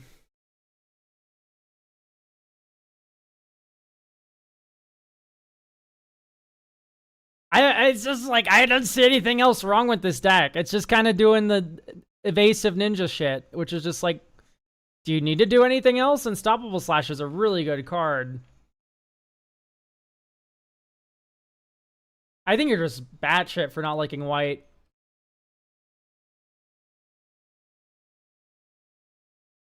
Like, maybe it's Lock Coal. It's not a very good payoff.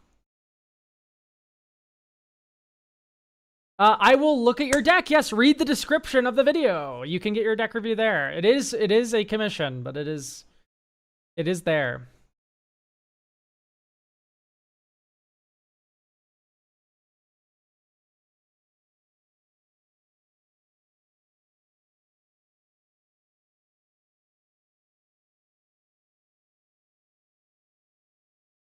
Definitely Phase Tigger's pretty good.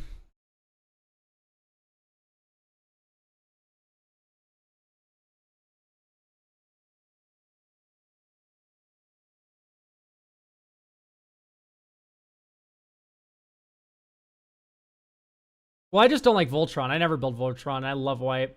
I have one Voltron deck, and it's Safara. Are there no other good ninjas in Magic the Gathering? Kaido's pretty cool, but it's too much money.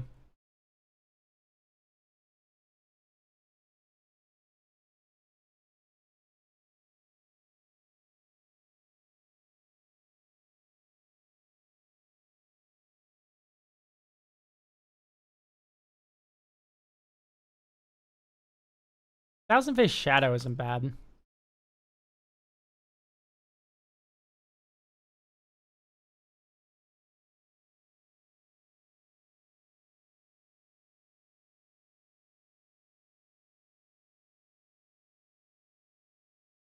Ooh, is it? It is infinite. No, it isn't. It's only the first turn it enters. When it enters the battlefield from your hand, if it's attacking.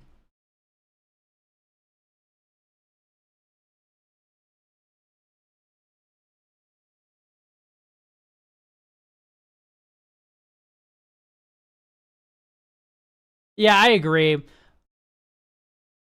If you want to go infinite with Menomai, you would need some way to repeatedly bounce Thousand Face Shadow back to your hand. And then I think we start to get a little too jank there. Although, Shoreline, or whatever the hell, the frog for 2 mana isn't bad at doing that. You also need a new whatever. But yeah, you can have 2 extra turns as a treat.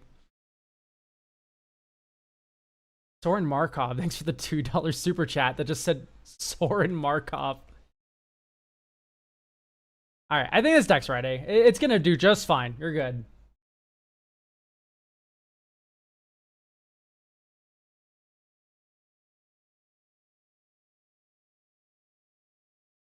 Yeah, Dowerport Mage. Something to think about. Next up, Tameshi from Chris. They said they will not be able to make the stream, but they will watch the VOD. So we're going to do this deck review. Is that a Terminus? No, it is Approach of the Second Sun. Okay. I just like playing blue, and I'm indifferent to white. I challenge myself to build a Azorius using alternative win cons. The deck is only a draft yet, but I want to use a custom version of Tameshi soonish. I like the deck to be focused on alternative win conditions, and it also has a moon/crafty artisan theme. Ooh. Ooh.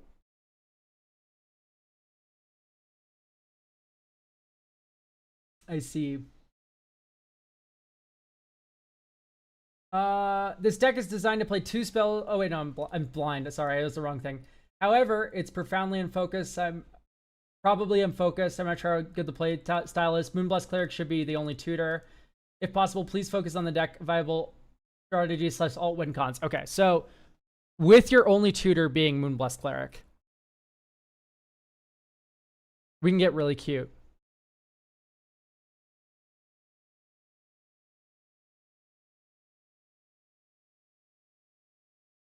So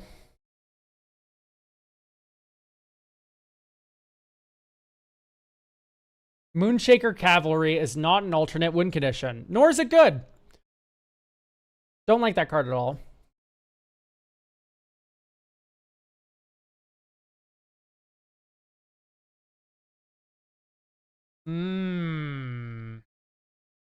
So Moonfolk kind of theme.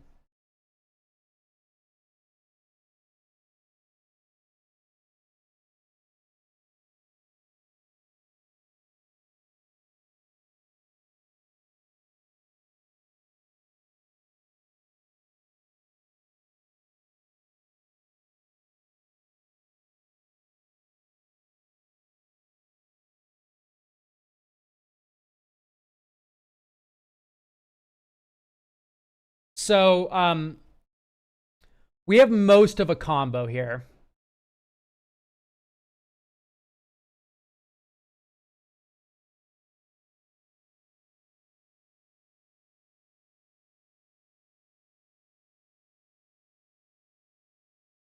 Okay, we were just talking about Blood Clock and Umbilicus. I'm not a big fan. Replicating Ring, like, I don't know. I'm just not into a lot of this. I don't like the spellbook. I don't like the Reliquary Tower I imagine you're running. Nope. Okay, great. Yes, Lotus Broom's broken with Tameshi. There's Bauble, Urza's Bauble, sure. So you have eggs. So, first things I want you to run. Reprieve.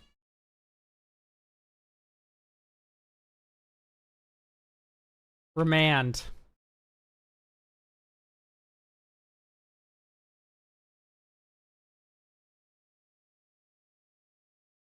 Wait, no, no, remand works. Narset's Reversal.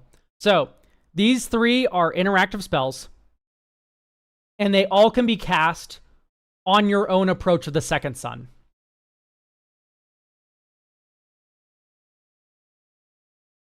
When that happens, it gets put back into your hand, and then you cast it again. I know you can't read this card, but if this spell was cast from your hand, and you've cast another spell named Approach of the Second Sun this game, you win the game. Otherwise, put it into its owner's library, 7 from the top, and you gain 7 life. The first one does not need to resolve. You just need to have cast a spell named Approach of the Second Sun. And the second one needs to be cast from your hand and resolves. The first one does not have to resolve. So these 3 put it back in your hand. How do you get the mana for that? That's a lot of mana. Great news. Tameshi Lotus Bloom makes it a load of mana. An absurd amount of mana. I will push back slightly. I would like you to run another tutor. I will put it in considering for you. The card I'm putting into considering is Tolaria West. It lets you transmute to get anything you want, including another land. One of those lands can be a bounce land, let's say. Great news. A bounce land and a Walking Atlas and a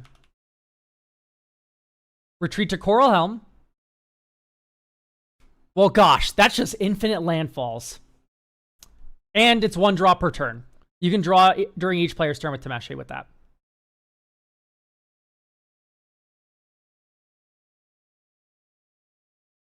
So, heavily recommend running that tutor. Do we can't... This is why I wish this person was here. If we count Sand Scout as a tutor, then don't run it, I guess. But Sand Scout's so good for your deck as ramp. It gets Arid Archway. It gets Scav Grounds.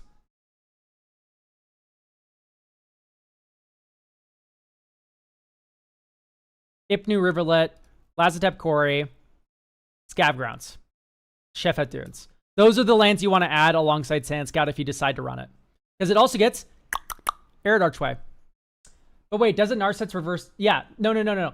The point of Narset's reversal is just to use it like a Remander or Reprieve. The point is not that it wins you the game right away. That's not the point. That's not the point. You have to recast it, yes. But you've lost the plot. Plot lost.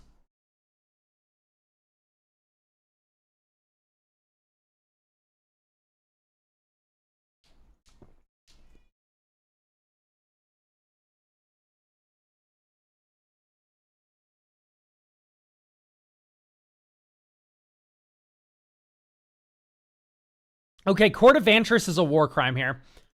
I'm cutting oh, no, Mechanized Production's the extra theme.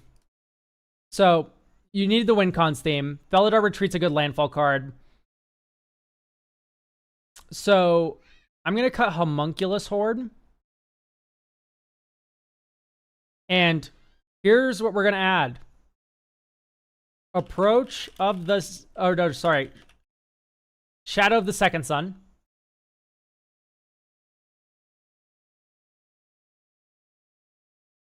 We're also going to add Teleportation Circle. And maybe a Dawn Charm. Dawn Charm's pretty good. So, hopefully we'll draw the Moonblessed Cleric, and you guys can see what I mean by this.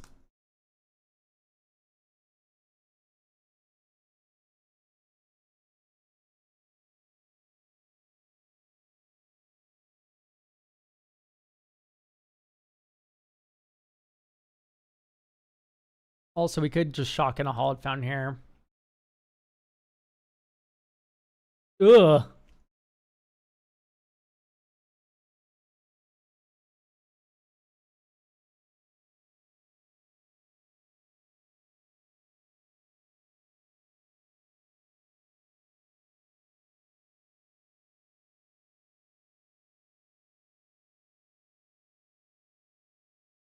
Well, we could have just paid 1 here.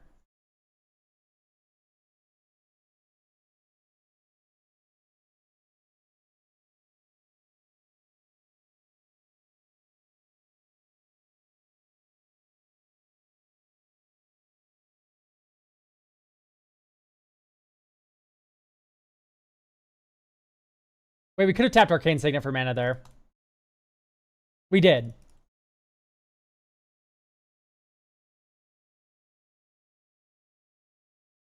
Yeah, I can give it to you later in general. I mean, we're just kind of treading water with Wards of Wind, aren't we?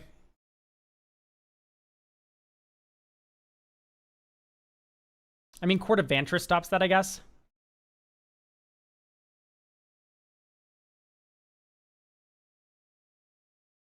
Solitary Confinement.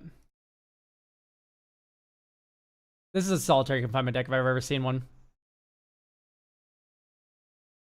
Okay, we're running World Map, though. Here's my argument. Let's cut World Map. Cut an island. Swap the World Map tutor for the Teleria West tutor. I am not adding another tutor to your deck. I am swapping one for another one. That's my argument here. Teleria West lets you find a bounce land, and it also lets you find Lotus Bloom. It's awesome. Can you do Bomberman combo?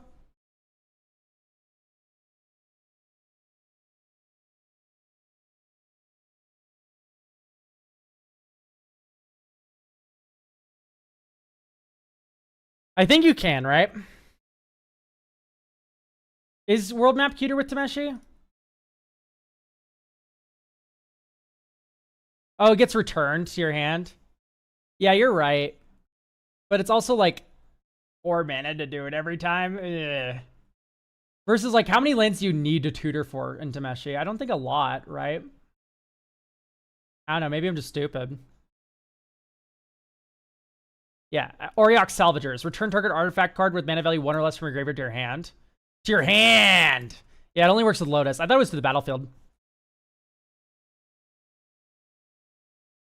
Okay.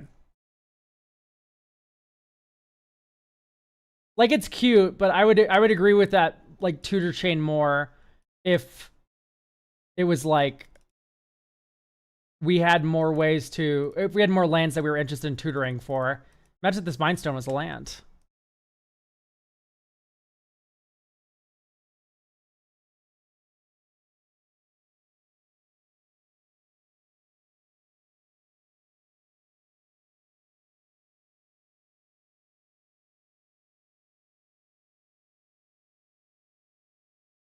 Expedition map can find lands for 1 less that many.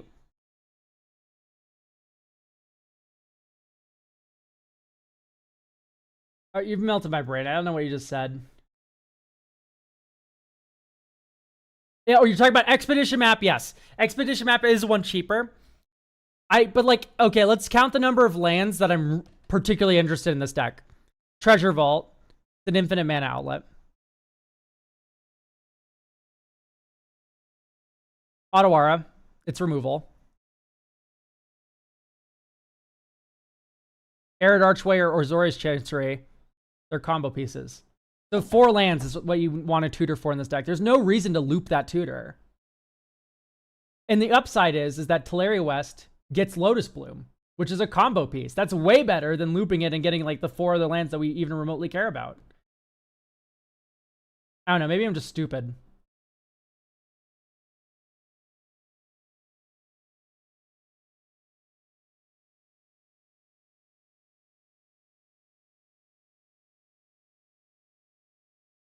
Anyway, we do need more lands. So let's look at MDFCs.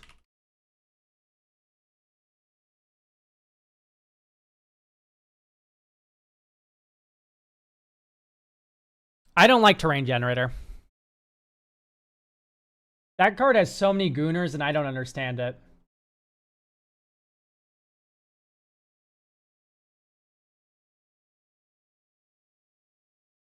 Also, these cards are just so cool with Tameshi. Because you get to bounce them back to your hand and play them again.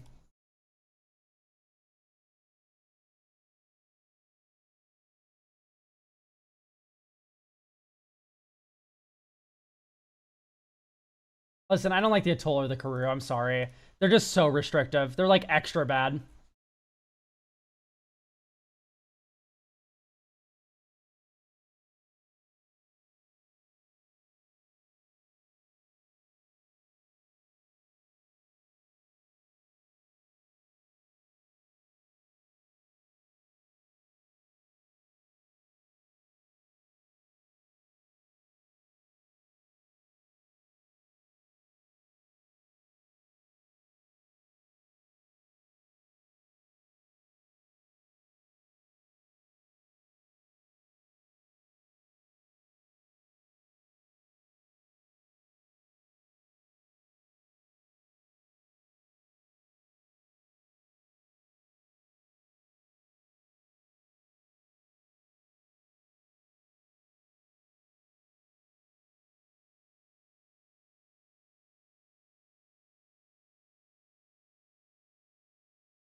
Hmm.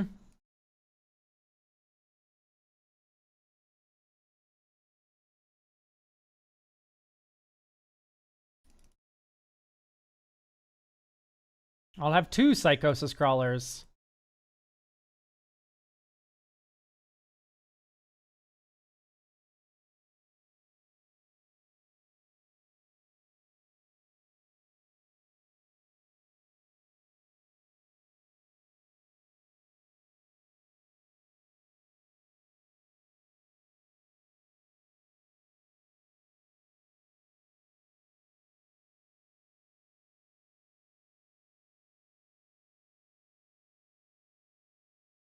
Yeah, Poo Poo should probably definitely be in.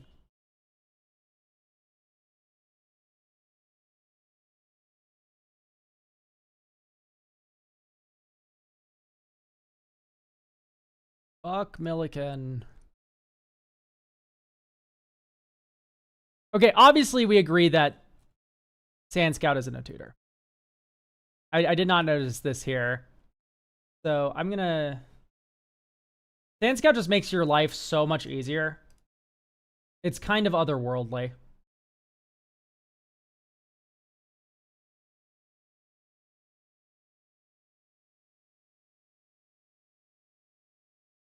I don't know how to feel about seeing Dark Steel Citadel. I don't know. Okay, great. Let's add in all the deserts. Gab Grounds. Ipnu Rivulet. Jeffet Dunes. Lazatep Quarry. And then you already run Arid Archway, which is broken. You can return the clue land to play with Tameshi. Return target land, you can return target artifact. Oh, I see. Okay. So, Dark Steel. I mean, I'd rather them just run the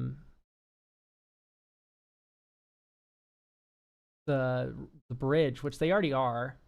So I don't know. I think you already have enough artifact lands. I don't think you need more, especially when it actually negatively impacts your mana base to a significant degree.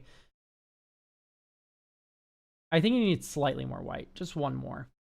I think this should be a split, just because Tameshi's ability is so important. You don't like Darksteel, but you like the clue land. I think you're just kind of unhinged for that take. Like, sure, Darksteel isn't like the best most of the time, but definitely far from being bad. I like an untapped source more than a color source here.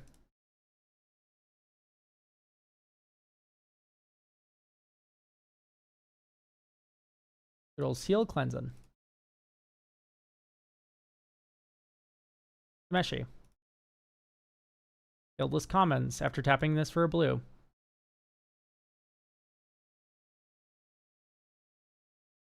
Sure. Moonlit Meditation on the Seal of Cleansing. Cruel and unusual. Or maybe you don't even play this. Like, it's probably just not worth it. 1, 2, 3, 4, 5. Psychosis Crawler. Okay, great. Okay, Dink. Moonlit Meditation here.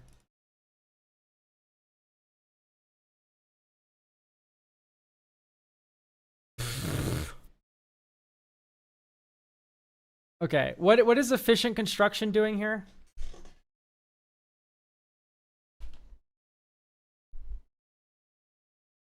I'm scared.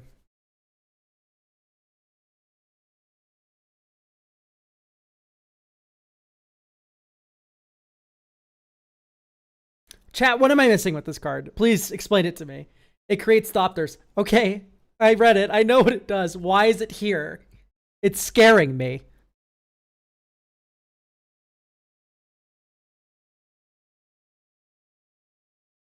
Even in a world where this is good and it loops, isn't SRAM just better? Like, you have Moonblessed Cleric, I guess it tutors this. No. That's cool. I also saw Turn Aside. Yeah, I was not a fan of this card. Turn Aside is bad. I do not like Turn Aside. And the reason why is because it's literally worse than Lauren's Escape or Blacksmith Skill. Target permanent gets hexproof and indestructible, which beats Exile. It beats Farewell. Or it doesn't beat Farewell. This doesn't beat Farewell, but this doesn't beat Farewell either. This stops kill spells. This stops kill spells. But this also stops board wipes. Most of them.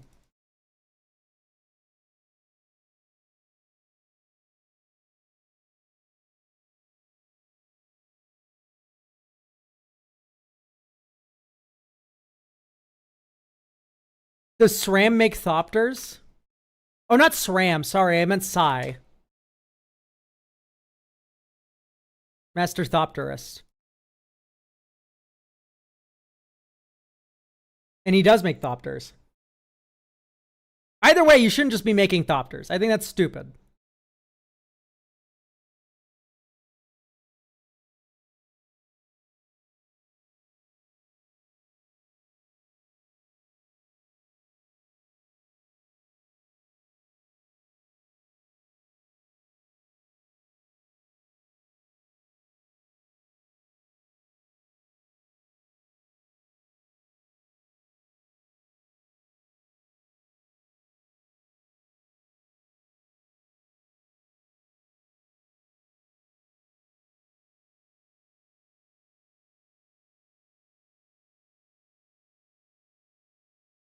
I think Canoptek Scarab Swarm is probably the missing link here. It works good with mechanized production. And yeah, that's it. That's all I think about. Slip out the back can only target creatures. That's not...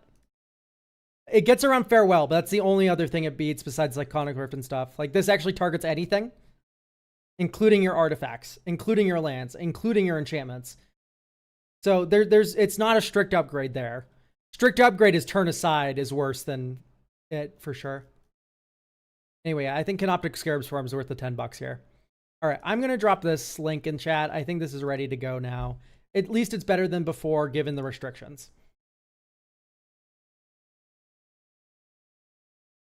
Okay. Moving along. I don't mind if you do the review without me, but hopefully we'll be around an hour into the stream. Luian. This deck is designed to play 2 spells during a single player's turn. The deck seems to play really strong if you can stick a turn 3 Bumbleflower. While the deck is incredibly commander focused, I've never had Bumbleflower removed before having protection online or plenty of mana. When using commander damage, getting people to draw their whole deck by looping View from Above, alternatively White Mane Lion, or to have alt wincon like Triskaidekaphile. Yeah, because you have Smothering Tide, you force an opponent to draw a card every single time you cast a spell, and then you go White Mane Lion, White Mane Lion, White Mane Lion. I feel like I built the deck to be in 3, but I'm stomping my other bracket 3 decks, so I think it may be a low 4. This is not a low 4. Bumbleflower is certainly good. It's not a low 4, though. I can tell you that right now, just looking at the deck. This deck gets actually creamed by, like, any actual bracket 4 deck. My first Spellslinger deck was 2 counterspell focused, and it wasn't fun for anyone, and also unreliable at casting 2 spells a turn during needing my commander. I'd like to stay away from counterspells that don't work with Liera on board. Okay, that's fine. That's a good restriction. The main issues with the deck seems to be vibe-based. I struggle juggling power level by not making opponents too salty. Players feel like their things don't matter and the game draws out. I'd like the deck to be bracket 3 if possible, not happy to optimize. Okay. I think the way you optimize Miss Bumbleflower, or rather not optimize her, is by putting her counters on things that aren't her.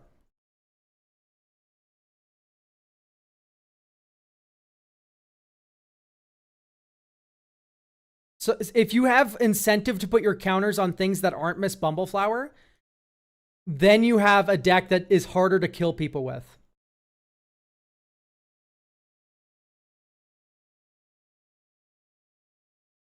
So yeah, I can see you already have a little bit of this with like the Basking Broodscale. But I think Basking Broodscale in particular is kind of a bad card without combos.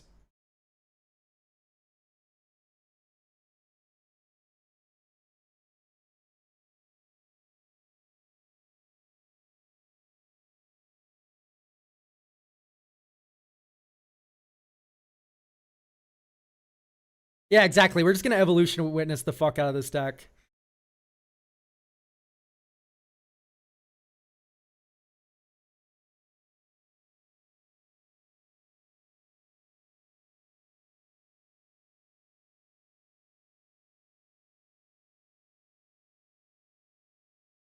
Okay, I like the Free Strider lookout. My thought is like Generous Patron.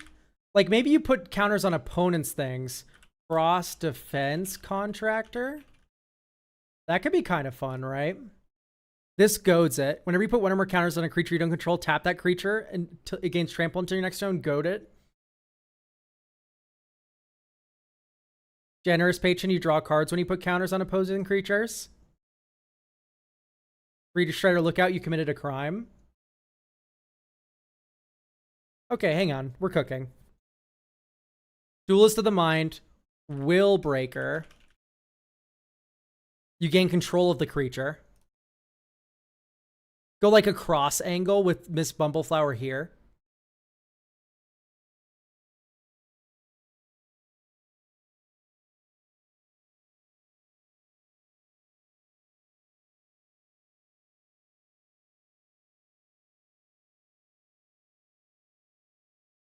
Not charisma. You've lost the plot. Triple blue's hard to do, and how are you dealing damage with your creatures?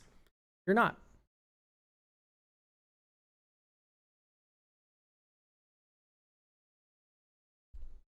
And this is all off you, including a crime card.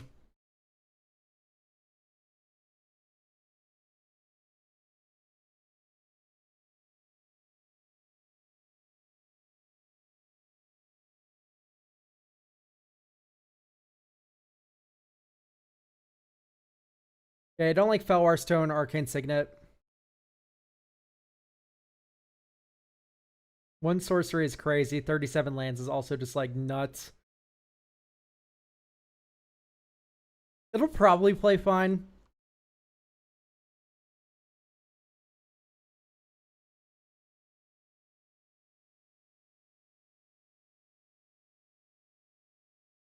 Onto other creatures. Holy fuck, that's hilarious. With a pumped up Forgotten Ancient and a Will Breaker, you can just go boom, mass mind control ray. Oh, that's comedy.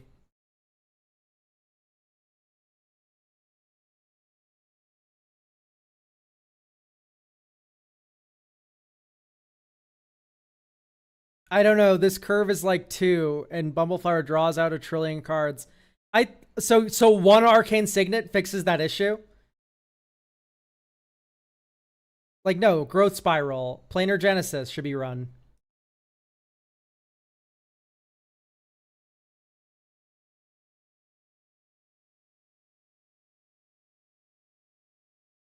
Onto other creatures. Yeah, this doesn't target. You're right. Bummer.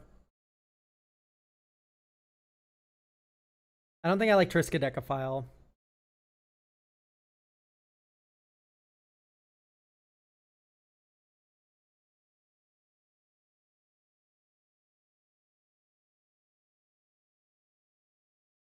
Oh, 37 lands is fine. I see.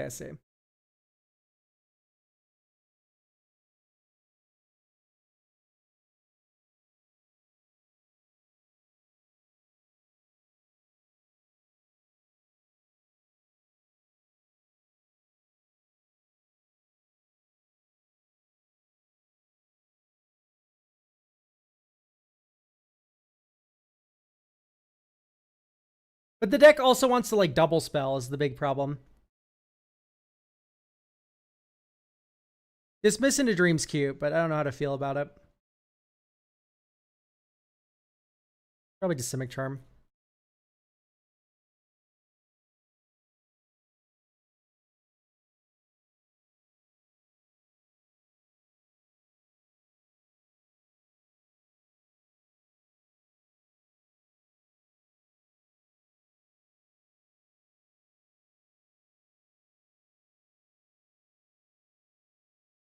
Ding.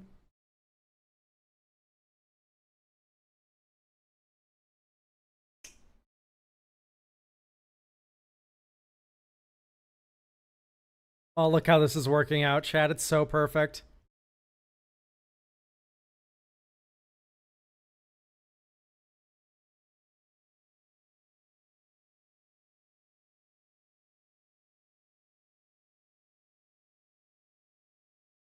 Snakeskin Veil. You draw a card. Put a counter on the Incubation Druid. 1, 2, 3. Rapid Hybridization. You draw a card. I draw 2 cards. Put a counter on your creature. It's goated. I draw a card. It's so set.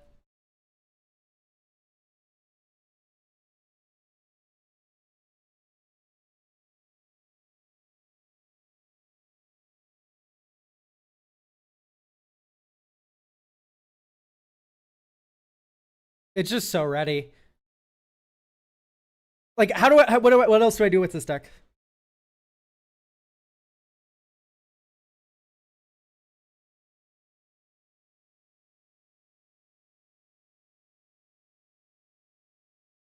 Yeah, Abundant Harvest. I wouldn't add that one first. I would add Thirsting Roots.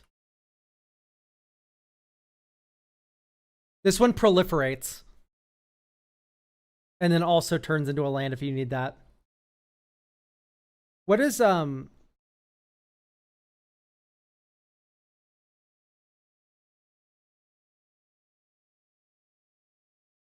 forgot what it's called.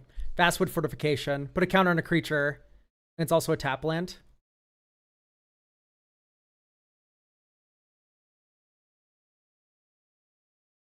This should almost certainly be a detour instead. Endless Detour is such a slept on card, and it's way better than Bant Charm. I know Bant tucks it, guaranteed, but this one gets a spell through Lier, tucks or put something on top, or Grave Hates. Like, it's so versatile. Proliferate adds a counter of every kind to each creature. You get to pick. You pick any number of target players and or creatures. Or permanents, rather. Players or permanents choose any number. They all get a counter of each kind they already have.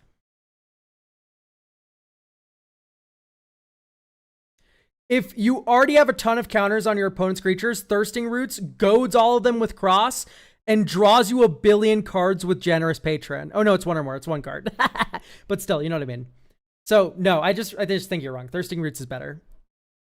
And Vastwood Fortifications also up there is like pretty cool. I don't like Unsummon.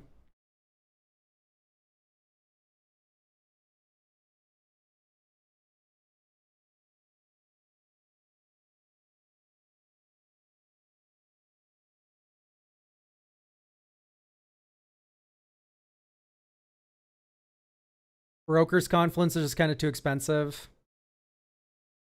All right, I'm going to commit to memory for Unsubstantiate. No, you cut it for... Oh, no, Unsubstantiate's already in. Perfect. This card's cool. Yeah. Flood Maw's pretty good. I was also thinking about... Nah, Flood Maw's was probably better. Okay, great. We've moved your deck away from... like wanting to put all of its counters on Miss Bumbleflower to putting counters on your opponent's things and having them fight each other because of Cross and stuff. I mean, it kind of just worked out that first game pretty well. But like, Freeze try to look out. Like, you have enough cards now where it's like, if you're incentivized to steal your opponent's cards or commit crimes, or like, it's cool. There's a lot of things going on here that you're actually interested in doing now. Alternative Angle. You can do stupid loops with creatures that sacrifice themselves, and the 3-mana card Evolution Sage. Evolution Witness. Okay, it's in the main deck already. I'm just blind. But you can run things like Kami of False Hope. You can run things like so become like a Bant Aristocrats deck using Evolution Witness, and you can run an Ephemerate, and then Ephemerate an actual Eternal Witness in the deck, and then go bing, ding, ding, ding, ding, ding. I added this. I'm stupid. I was the first addition to the deck because I thought we were going to go in that direction. Then I realized Cross was just way cooler. So let's just add Dawn Charm's already in.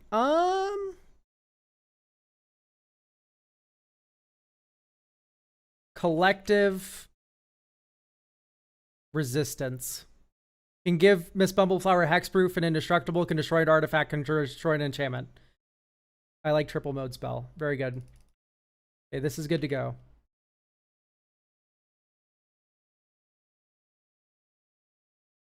So yeah, that's an alternative angle. It's like go Kami of False Hope, Cathar Commando, and then just like start getting a lot of shit back with the Evolution Witness. But as it is now, it's going to be fun. All right, last up.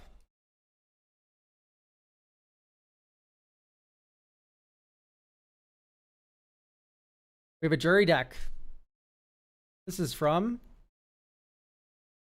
Fear Question.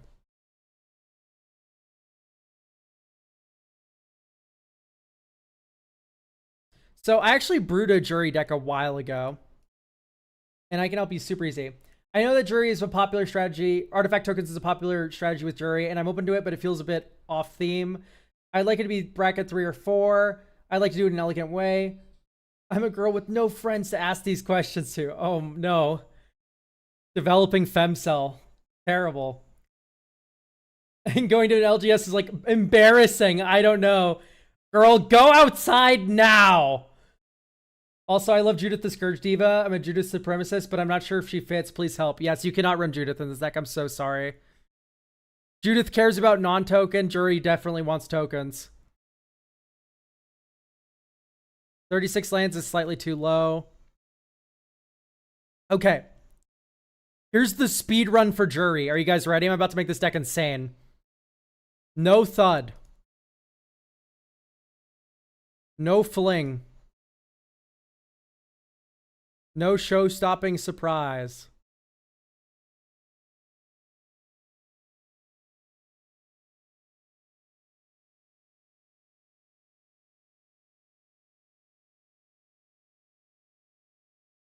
No pain for all.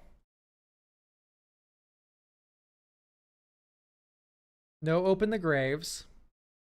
City on Fire is a bit mid. I can show you some better options.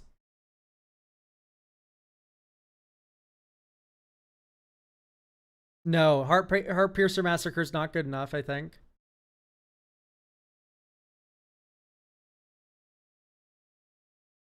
Nope. Okay, I like the Solid Screen Ripper. This is good. This makes me smile. Okay. Here's where we're going with this. This is the method. Sorry, no, there's more cuts I have to make. I'm so sorry. Listen, I get it, I get it, I get it, I get it. I know why these lands work in the deck. I get it. They're not good. It's not worth it. That's a promise. Like, Fabled Passage is good because the land is untapped. I would maybe also add a Blood Crypt. Or sorry, a Bloodstained Mire. Stop there. You're fine. You're sweat. Okay, great. It's already in. You're set. You're set. You're set. Do not add anything more. Bogart Trawler. Type land is :MDFC.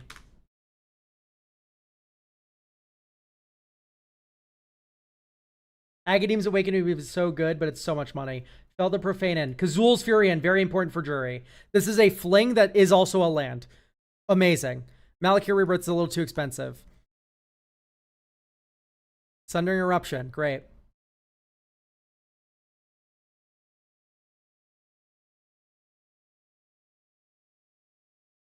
Okay, hang on. Let's add more duels. Dude, I still get screwed in Judith, and I'm running like a responsible number of duels. ID equals to type land sort USD.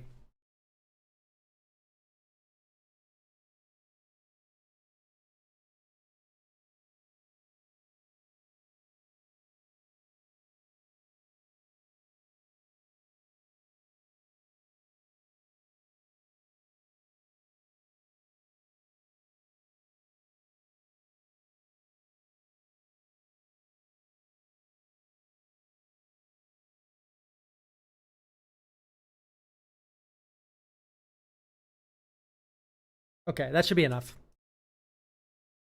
41. If anything, it's too many. There you go. We can be 39. We have a lot of treasure.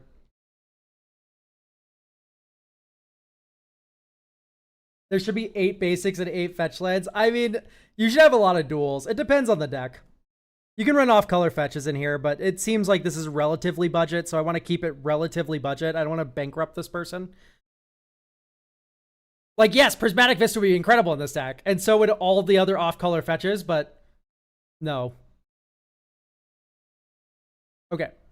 So, Jury. This is the only other expensive card I'm going to tell you to get. Harmonic Prodigy. It's $10 now because of Vivi. All right. Whenever an ability of a shaman or a wizard you control triggers, it triggers an additional time.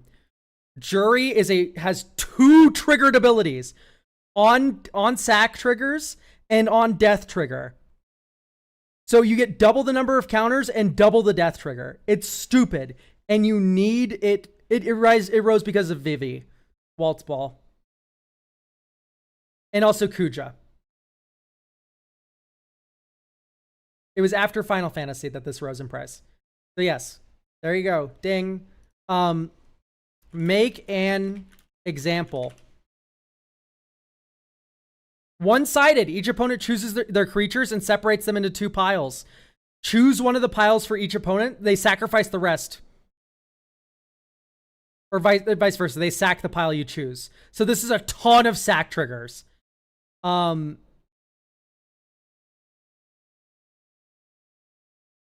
Marauder needs to be in. Enters. Each player sacks. That's 4 triggers for Mahadi.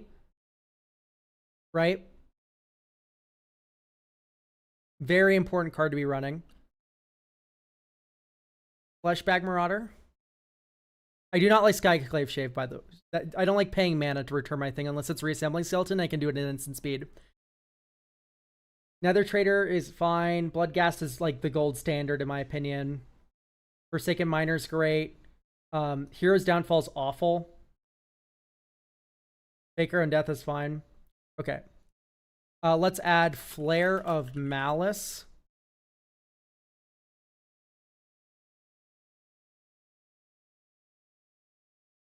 Flare of Malice. Thing, the stupid Prowling Geist Catcher. Whenever you sacrifice another creature, exile it. If it was a token, put a counter on this. When it leaves the battlefield, return each card exiled with its battlefield under your control. This is like Living Death. And then you Lively Dirge for it. You can Lively Dirge for any creature in your deck. Yahenni. Not Expertise.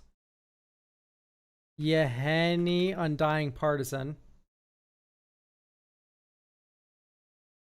I like any sack outlet that can give itself indestructible.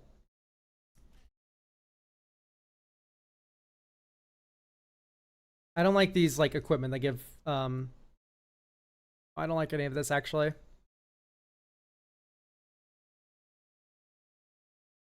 I like dissection tools, but that's because it's mana efficient. Like, let's run more creatures. Aaron's Journal is also a bit mid. I like the Curse of Opulence. Okay, great. Let's run Descendant and Avernus, I think. That would be... Oh, it's $10. No way. Type Vampire, type Dragon, or is it Demon Dragon? Immersturm Predator. Nope, there it is. I like Immersturm Predator a lot. It's graveyard hate, and it's also a sack outlet that protects itself. Yeah, Return the Favor. Could be fun. I add it to a lot of decks. Let's do High Market, Lazotep Quarry.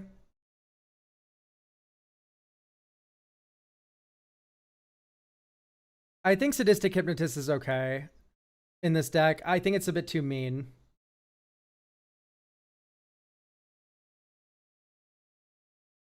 Okay, now we need to talk about card draw. So 9 Live Familiar's already in. Pawn of Ulamog's already in. But we don't have... Worn Soul Trader should be in. Oh no, it's $13. Mana value 3. Non-token draw. Consider Ancient Venom when he comes out. It depends on his price. Grim Haruspex. Midnight Reaper. This is a wizard, by the way. It's doubled by Harmonic Prodigy. And also, so is Pawn of Ulamog. It's a shaman.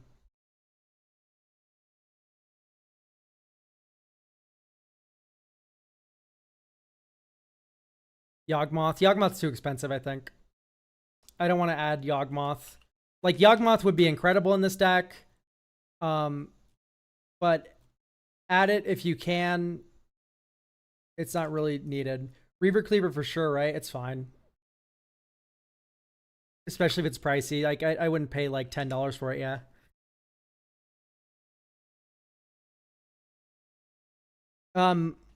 Is Uncivil Unrest still $1 billion? Yes, that pisses me off so much. It's such a cool card for this deck.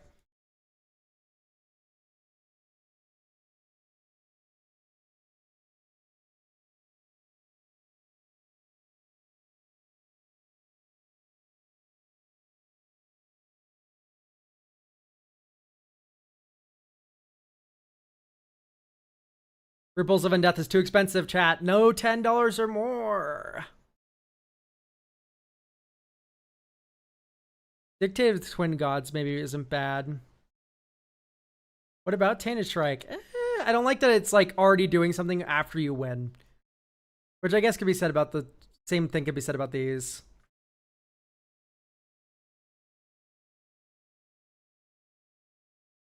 Yeah, it might be a Tainted Strike kind of deck.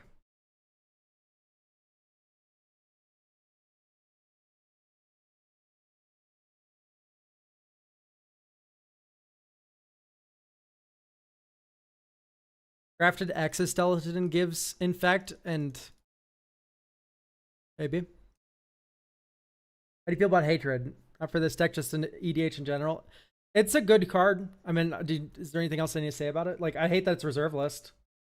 If you print it out, good. It's 9 on Card Kingdom. Yeah, that's too much.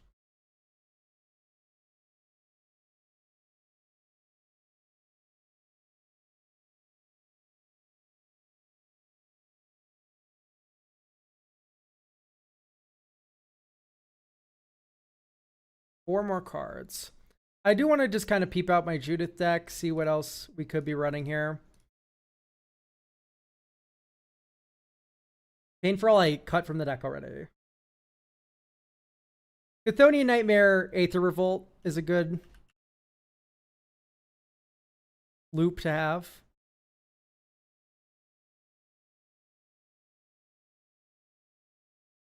And then maybe you add Judith back in.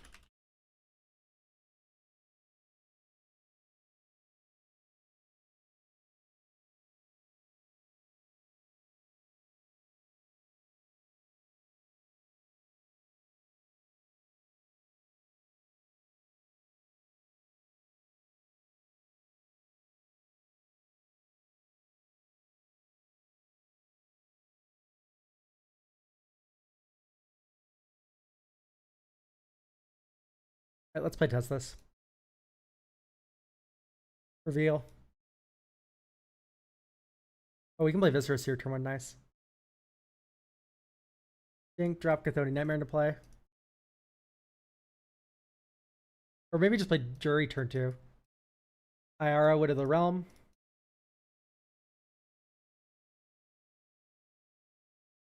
Diabolic Intent.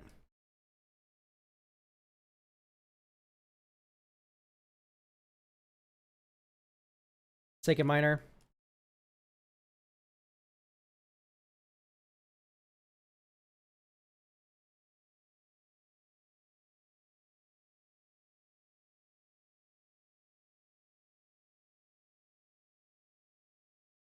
There is treasure already in the deck. There's a lot of it. Here we go. Chthonian Nightmare. Sack Forsaken Miner. We have 2 energy.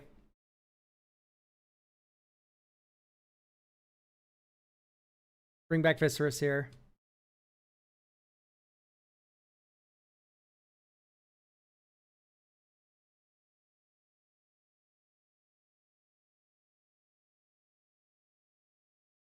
Get another counter here.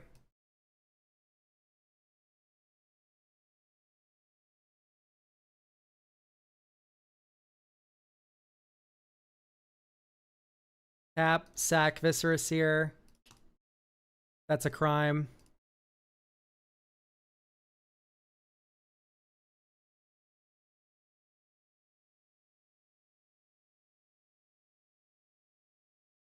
Sack Forsaken Miner.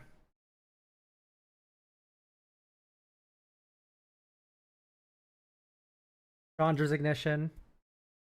Or I guess you Chthonian Nightmare first. No. Yeah, you do. Get back Viscerous here. Sacks Viscerous here to itself. Scry 1.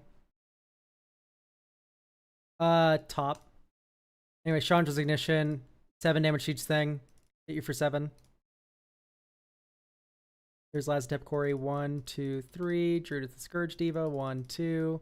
Chthonian Nightmare. Sack Jury. Shoot someone for 9. Black. Or 8 even. Return Forsaken Miner tapped.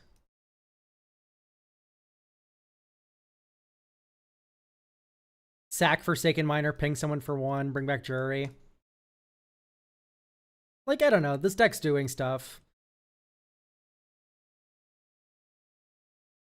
Aether Revolt's pretty dope there. Defiled Crypt Cadaver Lab would have been fucking hard there. Or at least relatively hard. I don't know if I like the leaving the graveyard stuff, actually. Do we have more, like... Yeah, Timeline Kohler.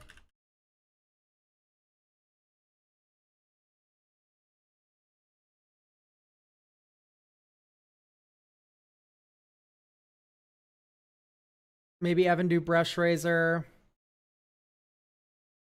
Skull Clamp. Yeah, Skull Clamp's kind of just broken, isn't it? I think this is good to go. I think Umbro Crawler Zealot's fine.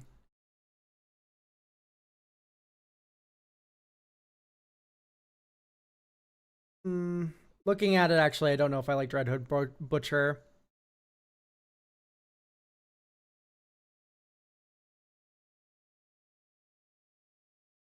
Maybe just a Fireglass Mentor. Vengeful Blood Witch is another crime committing life loss thing, or Caesarean Voidborn is a drain effect. That also works with treasure. Something to consider. Running Requiem Monolith. Requiem Monolith is pretty decent.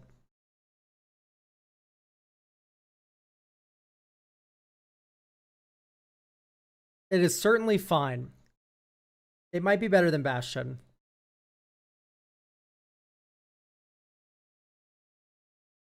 That's pretty fun. Okay, great. This deck's ready. So, that was our last one.